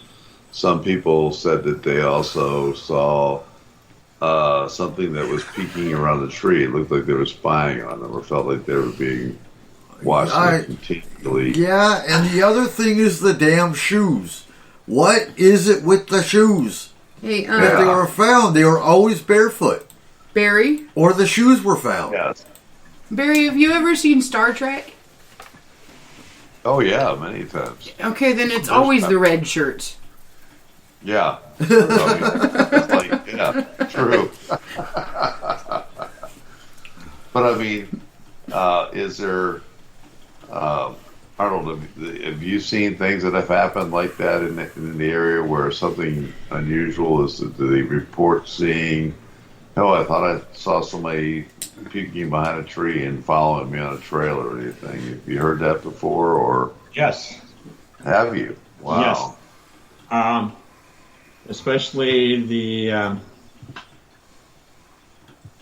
where I worked over on the Iron Horse State Park Trail, where I worked at Lake Sylvia, the several trails around there. People would say that people would feel it, and then others would say, "Yeah, I think I saw something peeking around at me," and stuff. But yeah. Wow. You know, do you have missing people that would actually? Have you had missing people that you did not find in that area? Not for me, no. Most of the time, it was them walking, and it would be towards early morning or late evening when they'd see this. Yeah. So could that be cougar? No, because normally people would say that they know what the cougar looked like, but they would. Okay. There was other stuff. I'm just ruling things out because I know cougar are sneaky and cougar will go through brush. They'll peek around trees and and whatnot. That's also not normal bear behavior either. Bears don't do that. No. But at the same point, humans have extensive imaginations, and they see stuff that isn't always necessarily there, especially if you're in an area that you're not used to. So even shadows and different things from the way that the trees lay and stuff can make you feel like something is there. Do you know what I mean? Right. It's kind of like when you watch a scary movie, all of a sudden you're like, looking down the hallway going, oh, okay, that's just me. Yeah. Not saying that all of them are like that. I'm just saying that there are quite a few that would be freaked out just from being in the woods. There's going to be a few seeing things, but that is a common pattern, though. Mm-hmm. I had one day that I decided to go check the trap cams, and I had one out in an area, and as I was walking to it, I got very uncomfortable. And I just felt like, I shouldn't go over there. But I was like going, I got to pull the card. I got to see what's going on with it and put another one in. And by the time I got over to that, I think this was standing by a tree, and luckily there was some branches hanging down from that tree, or I'd have gotten clobbered in the head with whatever was thrown at me. I saw it bounce off the tree and picked it up, and it was an old fence thing. I don't know where it came from. As far as I know, there was no fencing around there or anything like that, but it had a anything in it, and I could hear it coming through the air. It was like that kind of sound. And there was nobody out there, just me. But I had that weird feeling that something was watching me. And then all of a sudden, as I get to that tree and I start pulling that card, here comes this thing flying at me. And who knows how far it came, but I was fortunate enough that it hit a branch and deflected off instead of hitting me in the head. Right. That's creepy. I remember, I said, well, I'm going to pick this up, take this in, and I'm getting the heck out of here. And I did. And I don't go back, there's certain times and certain places that I don't walk anymore, I just don't like to do it. And even though I've been out in the woods to do all kinds of investigations and everything else, there's certain feelings. When I get that feeling, I go, nope, not doing that. Mm-hmm. And I do think that's a Bigfoot trait. I have heard, cases where before they hear the knocks or before they get the smell or whatever, that they'll have the feeling they're not supposed to be there. You know, same thing with someone that might have a, you know, you've heard the stories too where someone saw Bigfoot raise their gun up and just got the feeling that I can't shoot that. Right. Don't shoot it, you know. Yeah, exactly. So, you know, and that shows the supernatural side, potentially. Yeah. Yeah. You know, got another question for you, Arnold, and it's just something that I've heard or I've seen in state parks that I've been in several times. Have you ever seen an area that has been decimated, like a circle area where there's just nothing but trees, all uprooted and tangled up like a tornado jumped in there and just came down and then it came right back up again?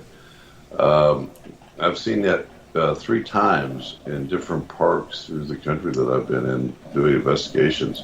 So I'm walking through and I just come to this area where it is just decimated, and I always wonder, like, what happened here? Did the tornado actually land here? And all these trees were shared. It gives, and I always get a very eerie feeling around it too. And smell also. I've now, had are you talking smell. where they're all mounded in the middle? Yeah, it looks just like they were all snapped off, and it looked like they've been laid down, like there has been a tornado that landed right in the middle of it.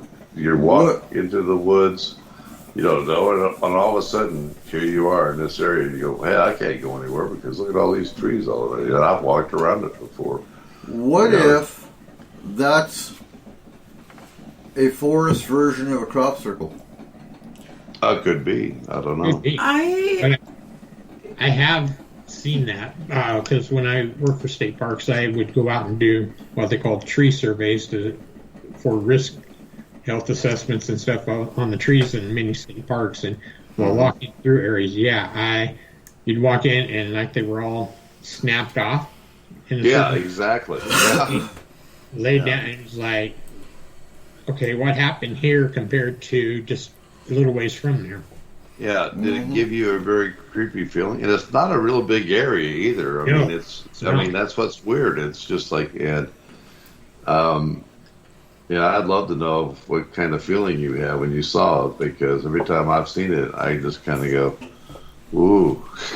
Yeah, no, exactly, because when you're out walking and all of a sudden you come up onto that and you're like, it hits you and you just get this weird feeling like, what's here? What happened? Should I be here?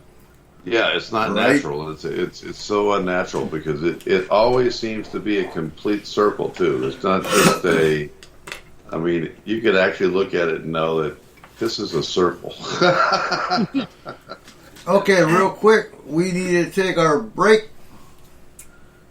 And when we come back, we will carry on with Mysteries in the Woods. You are listening to S4 on Spreaker.com.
now with your host, Eric Cooper.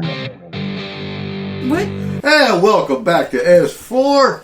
We are in hour number 5 of our 24-hour marathon. Doing great, doing great, doing good. Kind of. Only 19 Kind hours of. to go, guys. I'm still looking for the buffer, but then I remember I'm not in the Army anymore. I don't got to buff the floor on a 24-hour. I got potatoes you can peel. No, I didn't do that. You want to? I just no. No, but you gotta understand, in the Army, when you're doing a 24-hour stint, you're in charge of the barracks, right? Okay. So you're babysitting about 200 soldiers while the commander and the first sergeant are gone sleeping, right?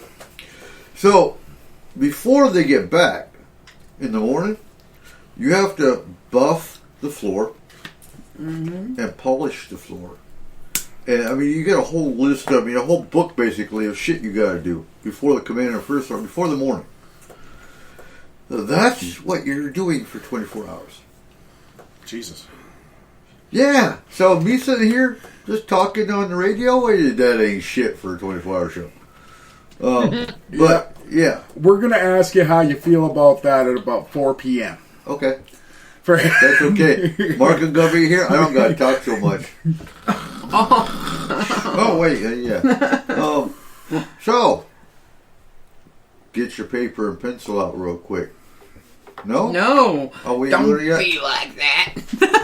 Okay. This is only show 2, dude. We got 8 of these. We got 8 more shows to go. Oh, They don't okay. get that yet. We ain't gonna do Mr. Word number 2. They don't get that yet. No, they'll get it in the 3rd. Sorry, guys. UFO cults. And Okay. some UFO cultage. Cultage. Don't And it's a drink good one for Kool-Aid. that. So How long we got before we go live? We're live. We're live. yeah, about minus 2 minutes, Barry. Damn! I got lost in the house. Okay. Hey, so you guys were talking about the clearings in the woods. Mm-hmm. Okay? And they're all like in a circular shape and all that jazz. So, you know those little penguins that for their mating ritual, they get different kinds of pebbles and they build them up into a mound. Right? Those are rock mounds. We're talking knock down trees. I understand that. I get that. But we don't know anything about the mating rituals of a Bigfoot. We know nothing about that. So, what if these clearings, these spaces, are them showing their strength to the female? That's a interesting thought. It's a possibility. It is so good because they are a perfect circle in my book. I like the. I don't know. I like the idea that they are a break off of human, like of Homo sapiens, or maybe not a break off of Homo sapien, but like Neanderthals. Homo sapien-ish. Yeah. And so they're the ones like. I just feel they're not that elegant. I think they're still the ones who hit their woman with a freaking tree and take her back to the cave. Oh, good God. With a tree?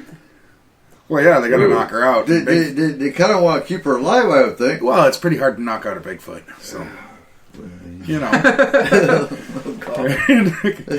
Oh, So they're supposedly peaceful creatures, Well, not loving always. creatures. So Not therefore, it wouldn't be "Come here, Bertha."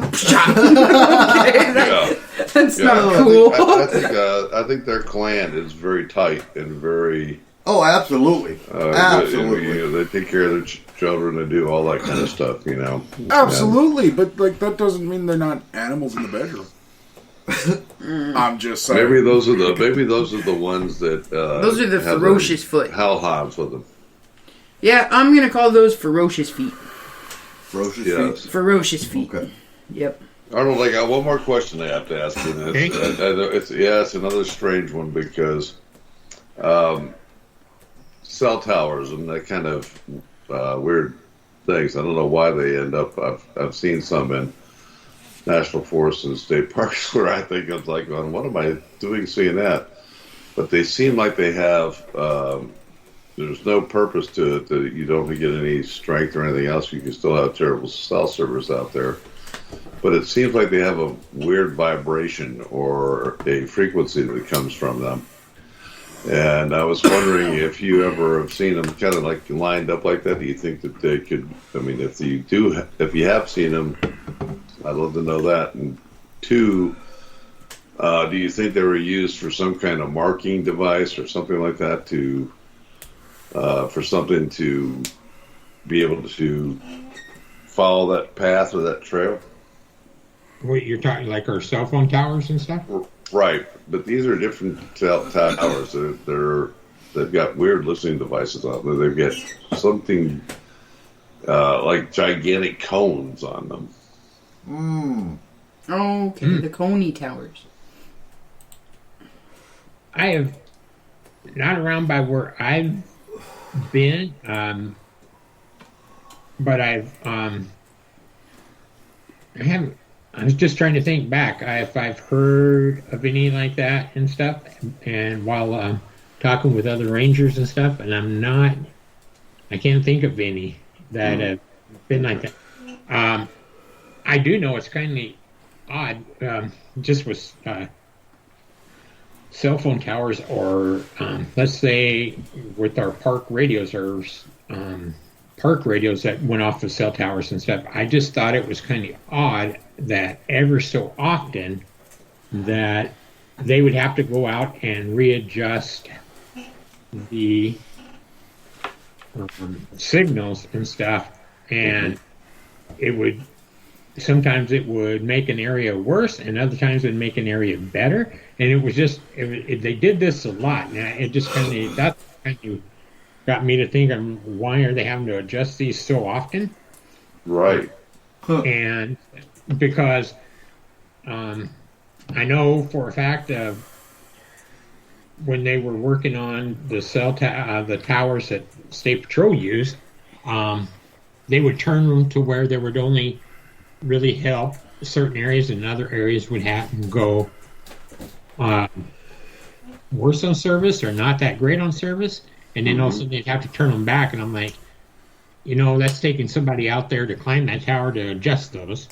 Right. And stuff. And it just always kind of made me think, and where they were on top of mountains and stuff like that. And I was just always made me think of, why are they doing this? What's happening? Why would they adjust them? It makes me think that too. That doesn't make sense.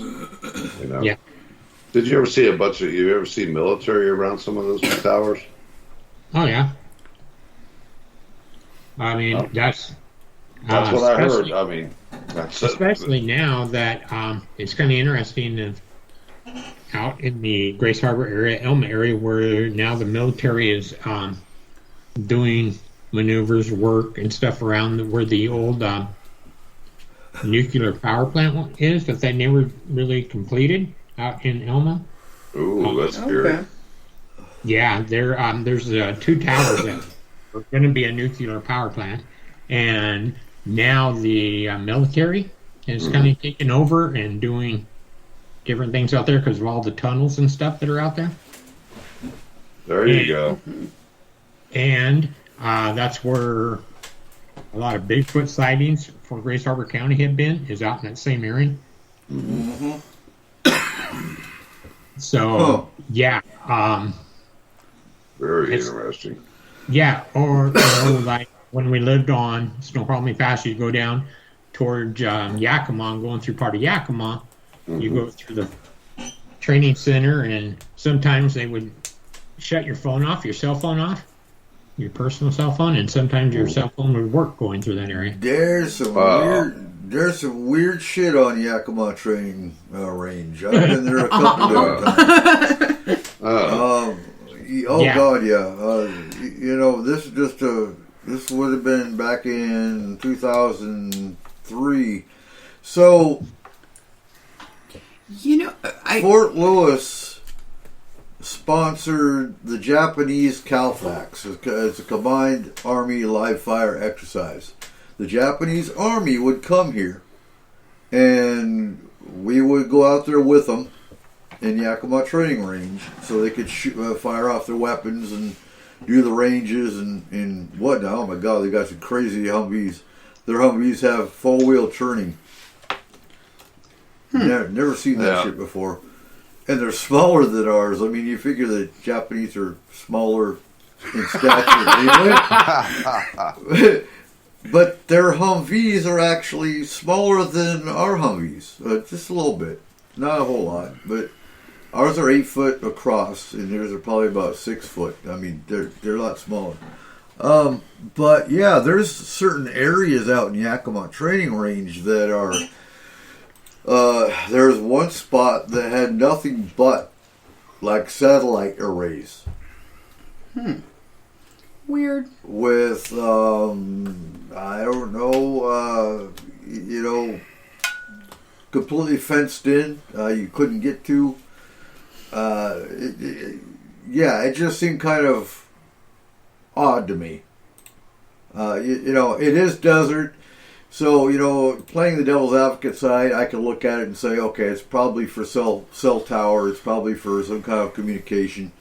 I can get that. But it was just, to me, it didn't seem right. Wow. It was weird. That might not be the only thing it's for. Death ray. The death ray? Yeah. No, I'm thinking like, this sounds stupid, but spy stuff. Spy stuff. It'd be a good place to put it. Enemy spy stuff. See, the only purpose targeting of systems. Huh? Yeah, targeting systems. Targeting That's a system. good idea there. Yeah. So you're talking thousands and thousands of acres of desert, built for tank firing, built for mortar firing, artillery, things like that. It could be. But what I want to see is what that looks like from the sky. Google map. Like, Okay. usually those areas are blocked out. I don't think it's Have blocked you out. guys Really? seen? I'm not sure. I haven't looked. And whether you could actually see the array from the sky. Like, if you can't see it from the sky, they can't target it. True. Yeah. Have you guys seen the sneaky satellites now? And like the sneaky cell towers that are fake trees? Oh yeah, they got one in Burlington. Okay. So So, how many of those do you think are all over that dense forest doing who knows what up there being sneaky trees? I'm just saying. Those are Sneaky Bigfoot. trees. Yeah, but Have you ever heard of that? I can believe it. It's like going Daniel Boone National Forest. I was shocked the first time I went through there and saw it, because through that is the United States National Guard Training Center for all of the United States, and it runs all the way from 64 all the way down to the Tennessee line from there. I mean, that's like amazing. So if it's And National you don't Guard, get to see much all there. but you gotta understand, it takes a lot of ground, and when you're setting up rain, I don't know what kind of training they do there, but when you're talking, if they've got like a striker brigade, or if they have some kind of a if they got artillery units, they need miles and miles of targeting area. Yeah, but in a national forest? That don't sound right. I mean, That's what I'm saying. I mean, yeah, national forest. There's a million places you could have it, but why in a national forest? right? You say entering Daniel Boone National Forest, and then there's a sign that says this is the United States National Guard Training Center. Well, they have that in the, and that's like one that I just went to the other day that I accidentally got on the other side of the fence. That is right in the Hoh Rainforest. right. Oh yeah. Yeah. Yeah. Yeah. don't know. There's so many strange I've seen things out there. I've seen some crazy stuff out in They those usually forests. have to identify a military training area, though, not in a national forest. Yeah. This is in Daniel Boone National Forest. That's bizarre. I just, that part's weird. Yeah. But so again, it takes thousands and thousands of acres to actually have a range area. When we fired our Mark 19s, which are automatic grenade launchers, for example, we would be on one side of a mountain, and there'd be a valley. There'd be another mountain range on the other side. I would fire my Mark 19 across this across this valley, and hit a tank, mock-up tank, on the other side of the mountain. Wow. So I mean, yeah, and that's a carry-around weapon. That's not even a tank, or it's not a mobile weapon, for example. So yeah, Arnold, have you ever? Yeah, that's kind of weird. I got one more question for Arnold. I gotta ask. Yeah. Go ahead. Have you ever heard of like a out in the middle of the woods, a large metal vent, like it's venting something from underground? No. Okay. All right. We've seen those out here too. That's a thing that some people have mentioned. They were like going, "What is this doing here?" That is weird. Just a big vent coming out of the ground. Yeah, it's like it's a vented area. There's some around. I mean, we have a lot of wooded area around here, and a lot of strange, different things that happen. And but we've had reports of that, and I've actually went and looked at one, and I was like, "Wow, that is really weird." any kind of steam coming out of it or anything? Not when I was there, but you could feel air coming out of it. Well, that would. So, only thing. So, two things. One, if there's a vent in the middle of woods like that, would indicate. So sometimes underground facility. Well, yeah, that was my second one. But the first one, oftentimes they'll dig a ditch to drain water off a mountain, and they'll put conduit or whatnot to drain, like if they're going to put pipe under a road in the mountains. So, because we see that here with the logging roads and whatnot. The other one, like you said, yeah, that's an underground base or an underground facility. Yeah, we do. There's a lot of logging that happens around this area also. Tennessee and in Kentucky, there's a tremendous amount of logging that happens in the areas. But same thing in West Virginia. But there's just strange stuff that happens around here. Naturally occurring vent. Yeah. Bigfoot That's all created my it. fault. It's all Ben's fault. It's a Bigfoot house. So, okay, let's... There's a good question for Arnold. Have you ever seen structures like that in the, I don't know if your Bigfoot's like that, but in certain areas that I've been in state parks up at like Salt Fork in Ohio, where Grassman is real famous, we've seen structures there. Has anybody ever talked about structures being in the woods or anything like a tree... I've seen structures in the woods. So, have you? Yes.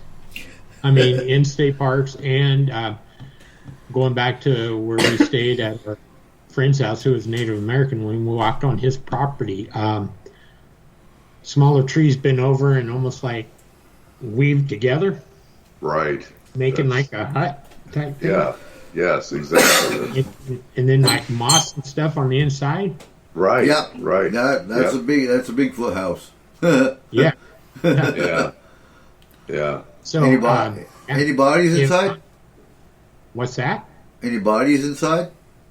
No. It was just weird because we walked his property and had been out in this area enough, and then all of a sudden we came up on this right after we'd been having the issues with hearing, and that one night with the bad Bigfoot, and it was like a couple of days later we saw we came up on this little hut thing. Yeah, and there's I don't care who you were or how strong you were, you weren't going to put the trees together like they were made. And like they were like the trees were actually weaved together. Yeah. Over. Yeah. Yep. You know, and some of the ones that they pull over are nothing that we would even attempt.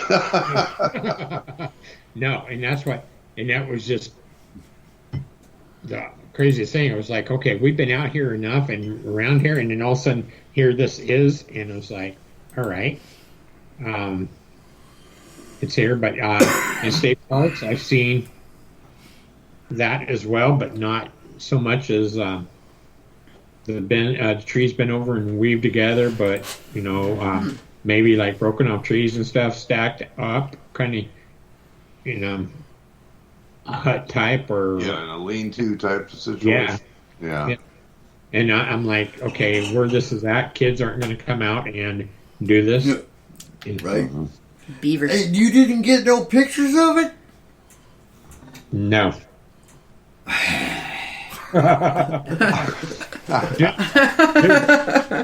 This property where we were on once, I felt that we're feeling with the bad Bigfoot. All I wanted to do, I didn't even really want to go back out in that area anymore due to that fact.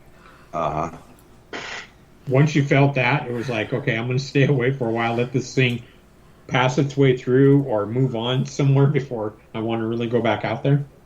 Yeah, makes sense. It's amazing how those vibes affect you. I mean, it's just like once you get around it, you know that and then if you get in another situation, it's like your spider senses go off right away, and you're like going, nope, not going here. Yeah. This is why I'm probably going to end up on that list of missing 411, is because usually when stuff like that happens, I'm like, dude, I got to go check this out. Right? Yeah. No, you're the first one that goes running into a cave.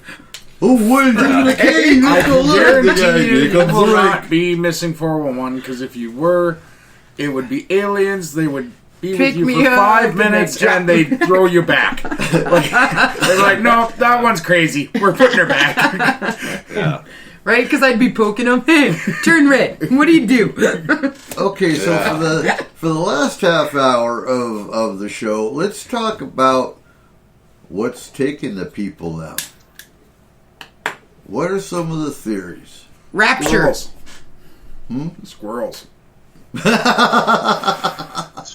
Okay. Yeah. Those little shits are scary. They are. We got chased I've by got a one. crazy squirrel out here you need to meet. Right. See, he wants me to go missing. He wants the squirrel to take me away. Yep. I would love to see a squirrel take you anywhere. Right? Yeah. And there goes Cole with a whole fucking flock of squirrels. And yes, Kayla said rapture. I did say rapture. Jesus. Oh, that's the point. The rapture in phases, huh? Hey, well, seriously, because like in that Bible thing, it tells you that they're going to leave their clothes and everything. Hey, it's the only thing I found that they would be naked for. Yeah, I guess we're all doomed to hell, but I kind of figured I was going anyway. Well, that's why we haven't been there. Come on now. No, but honestly, I really don't think it's Bigfoot stealing people. No. I don't. Absolutely not. And if he did, he wouldn't take them naked. He knows how cold it gets out there. But I will say he's not You don't want to see no damn human naked anyway. in the forest. Huh? He's not the only cryptid in the forest. No. That's the thing. But here's the thing. We don't have Dogman here. There's a lot of things we don't have here that we know of. I don't think it's Bigfoot for the fact that there's been too many cases I mean, even 3 years ago, the 3-year-old in North Carolina that was missing for 3 days and was returned. And the little boy described that it was a big bear. I don't know of any big bears that are going to bring back a 3-year-old. Especially when they're supposed to be hibernating. Yeah, And just like in February. There. But, you know, aside from that one, there's been many cases where kids get lost and Bigfoot brought them back to their camp. So I don't see Bigfoot taking people. No, but you know, so aliens. Okay, I'm going to throw that out there just because everybody's thinking we're it. lunch meat. There's a possibility of us being abducted by certain aliens out there. Let's go eat the That walking, is a possibility. talking monkeys. What I really think it is, though, is I think a lot of it is natural occurrences. I think that there are sinkholes. So wait. Natural occurrences do not fold your clothes up and neatly stack them. Natural occurrences do not disassemble your weapon and put it in a nice little... They might if they're polite. Yeah, but at the same point, neither does aliens, to our knowledge. That we've dealt with a lot of abductees, right? And how many of them can tell you that they completely put their clothes in the right position? Well, half of the time they have their clothes on them backwards. Some of the time they've gotten better at it. Actually, there have been cases where their clothes were folded neatly and they were abductees.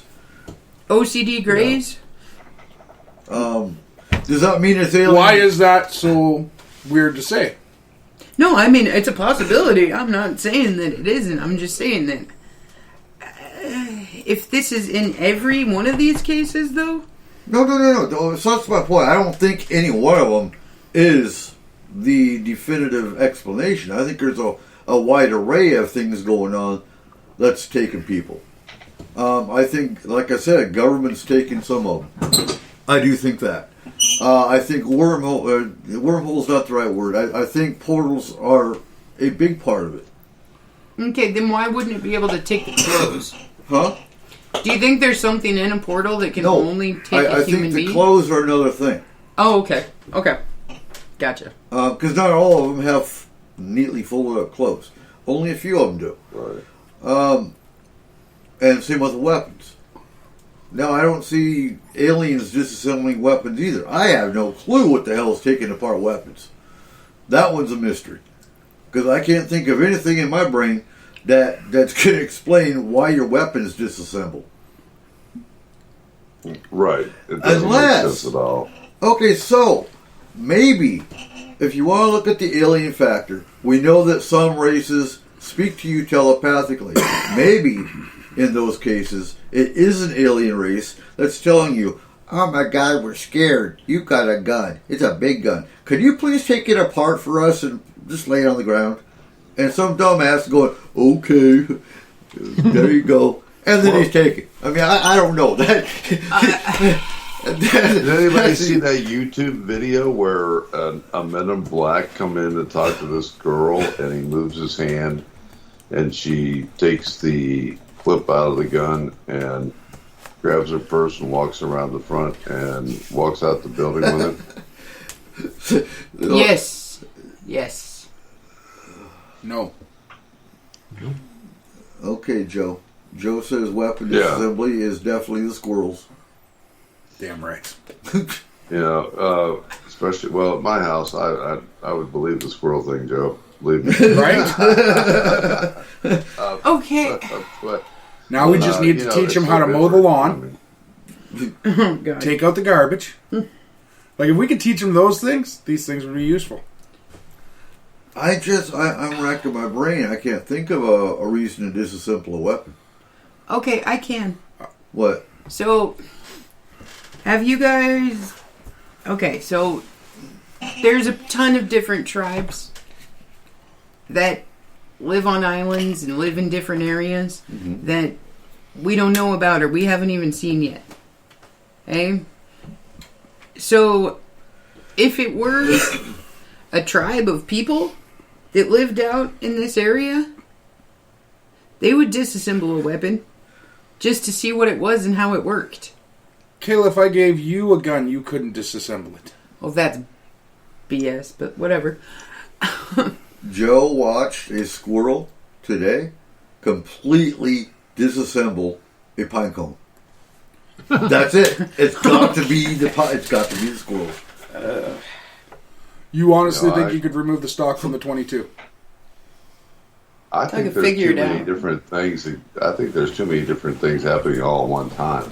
I do too. You know, and that's one of the hard things to really grasp your mind about. Really, I mean, some of the people don't come back. They don't leave any clothes or anything else. Other ones do. I mean, maybe they're donating to Goodwill, and it's a Goodwill drop. I mean, who knows? I mean. But I guess the question would be, too, you don't hear about the weapons side of it very often. So I don't think the weapons side of it is really a statistical factor. A big factor. Exactly. Right. But as far as, you know, there could be so many different things happening because just like Kayla said, you know, there are things that the earth will open up, and then it looks like it's after it's come back down, it looks like it comes back up like it has been buried again. You know, totally weird. Mm-hmm. Not open like it had been. Almost looked like somebody come up out of a grave. I mean, you dug your way out of a grave almost, kind of like ordeal. Have you guys ever seen the movie The Village by M. Night Shyamalan? Oh, God. That was, yeah. Yeah. Okay.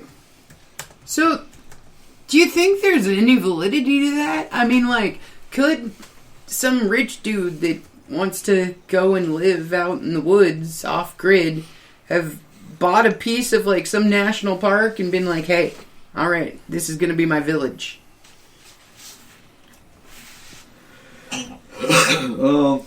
You mean a psycho rich dude? Absolutely. I mean, they buy islands all the time. Hey, I want an island. Damn it. Right? Oh. I'm sorry, a little off topic. The squirrel thing... So, you're still stuck on the squirrel? I am, but it's not that far-fetched, because have you guys seen the crab video where he's holding a knife and threatening people? Honey, that's CGI. No, it wasn't. It seriously wasn't. There was a crab. He got a hold of a knife, and he's sitting there, and the guy's trying to get the knife from him. He keeps swinging it every time he comes near him. Golly, I don't know what you're going to come up with in the 23rd hour of this show. But... Oh, it's going to be a blast. Crab-nado. Crab-nado. Yeah. See, Joe saw it. See, the only guy that saw it is the one that is with me on the squirrel thing. That's not fair. He's probably sitting to you. So, okay, Sharknado. So what if... Crabnado? Wait, what? What if we have some kind of anomaly that we just don't know about yet happening? Because we sit here and we speculate, and we beat this up over Bigfoot and aliens and government and portals. But what if it's just something we haven't grasped yet? What if it is a tornado up in the middle of the mountains? Okay, so... What if it's a dimensional rift? Or... Not a portal, but an actual dimensional rift. Right. Well, whatever it's happening more frequently. Well, okay. Right. Now I'm going to bring up another ridiculous movie here. We'd all have to agree on that, correct? I mean, it is... Whatever this thing is... seems to be blowing up. Some natural phenomena that's involved with earthquakes, something else that happens, or with the whatever else we could imagine. It's happening. It's increasing every year. It's going out of whack. You know. I mean, are there Bohemian Grove areas around there? Is it Satanism? Is it anything like that? I mean, golly, it could be a million and one thing's when you speculated.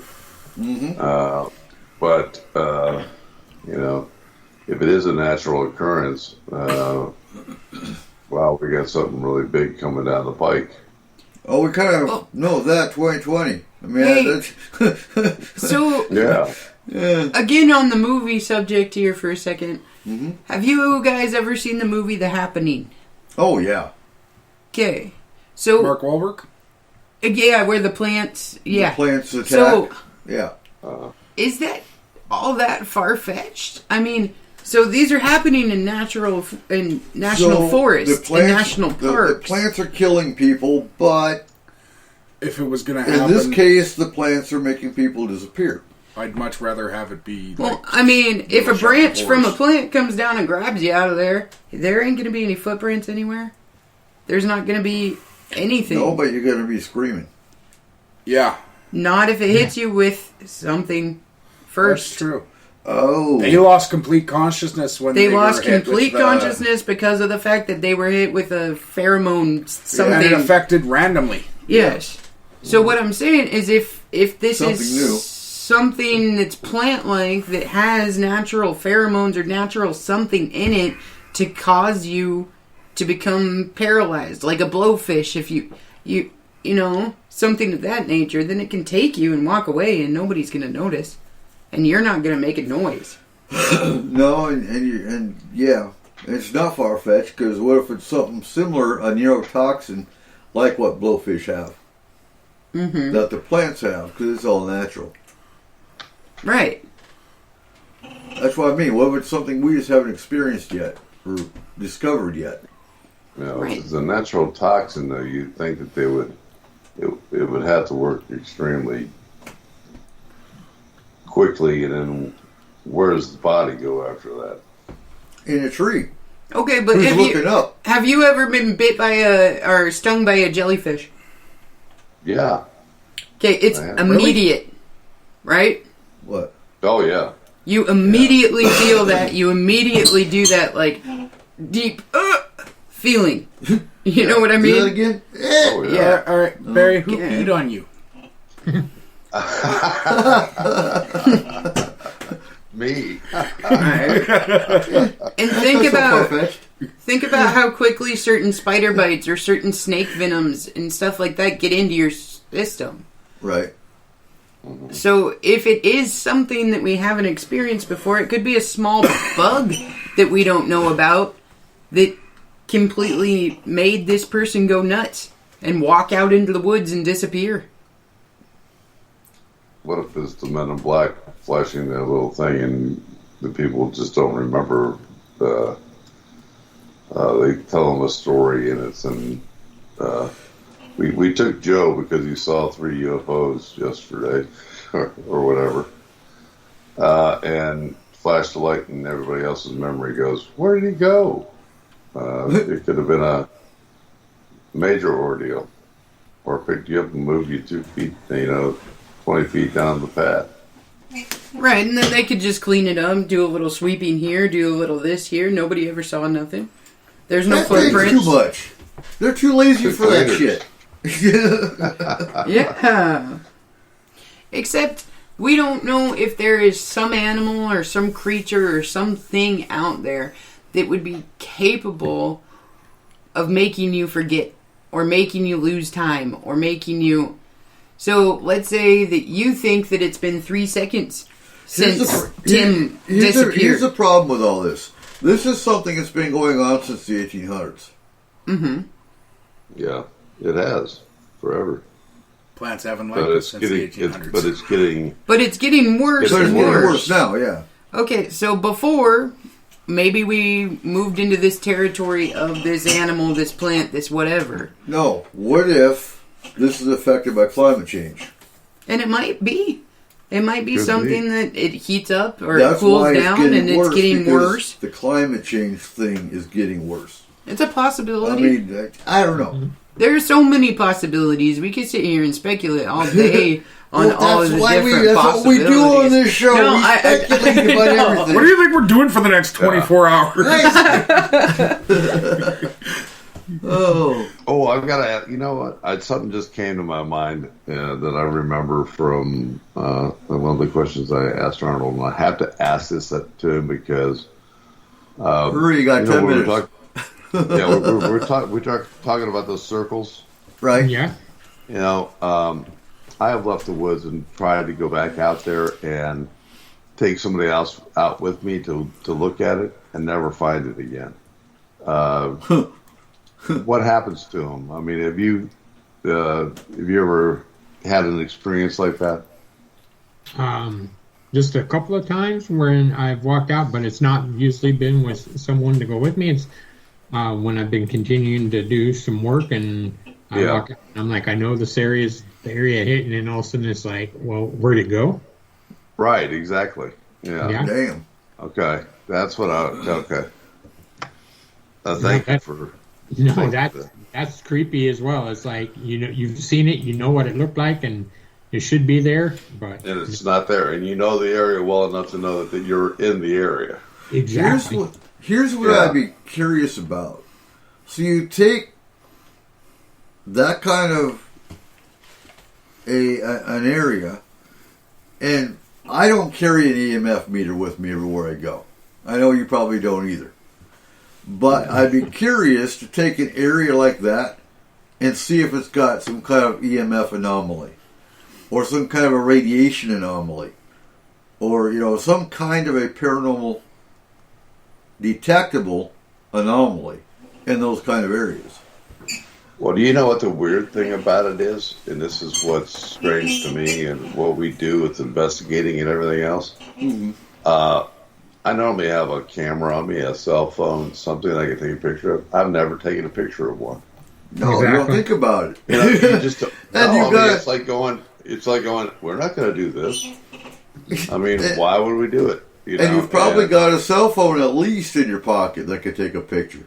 Right, exactly. I mean, and when you see it, you go, wow, nobody's going to believe this. This is just amazing. Right. But all of a sudden, that leaves your mind thought. It just like goes, I got to get out of here. I got to go somewhere. You know, turn around. This is enough. Well, there's been spots in the woods that you guys have come up to that you had that feeling of, we can't go past this. Like, this is not okay to pass. It's time here. to go home. Right. Yeah. And you know, it also reminds me of, so behind the house, the gravel pit, you start going up the hill, and there's a valley. So there's me and Cheyenne and I, and she's 9, and we're walking up the hill, and we both heard like a metallic. It was the sound of a helicopter downdraft. Oh. The metallic downdraft noise. There's no helicopters around. There's no humans around. There is nothing around. And she looked at me and said, Daddy, what the hell is that? I'm like, I have no idea. Huh. I think it's time to go. And we went home. Right? Yeah, well, that's the same thing about being out in the woods and having that. You know, Arnold, you may have had this experience. You ever had an experience when you got a weird taste in your mouth that tastes like metal? Yep, it tastes like a copper penny. Mm-hmm. Right, exactly. Get into that area, it's like going, what the heck am I chewing on? But you see, when I had the copper penny taste, it was also an alien case, and I was in my apartment in Germany. Mm-hmm. And I went into my kitchen, and I instantly felt a presence. And I got that penny taste in my mouth, and I had a chow chow. Now, I love chow chows. They are probably the most magical, most paranormal, sensitive dog you'll ever find in a species. He was following something around the house, literally, to where he looked at the ceiling and he sat down and whimpered, like he was looking at something and something told him to sit down. And it lasted for about 10 minutes, and it was gone as fast as it came. And that was the same apartment that I had 2 different UFO sightings. In a town called Bad Vincent. Wait, no, I said it wrong. Bad Vincent. There we go. Oh, yeah. My German's going to be tested in this next show.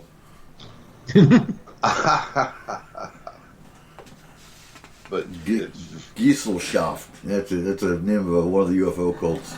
But anyway. Oh, God.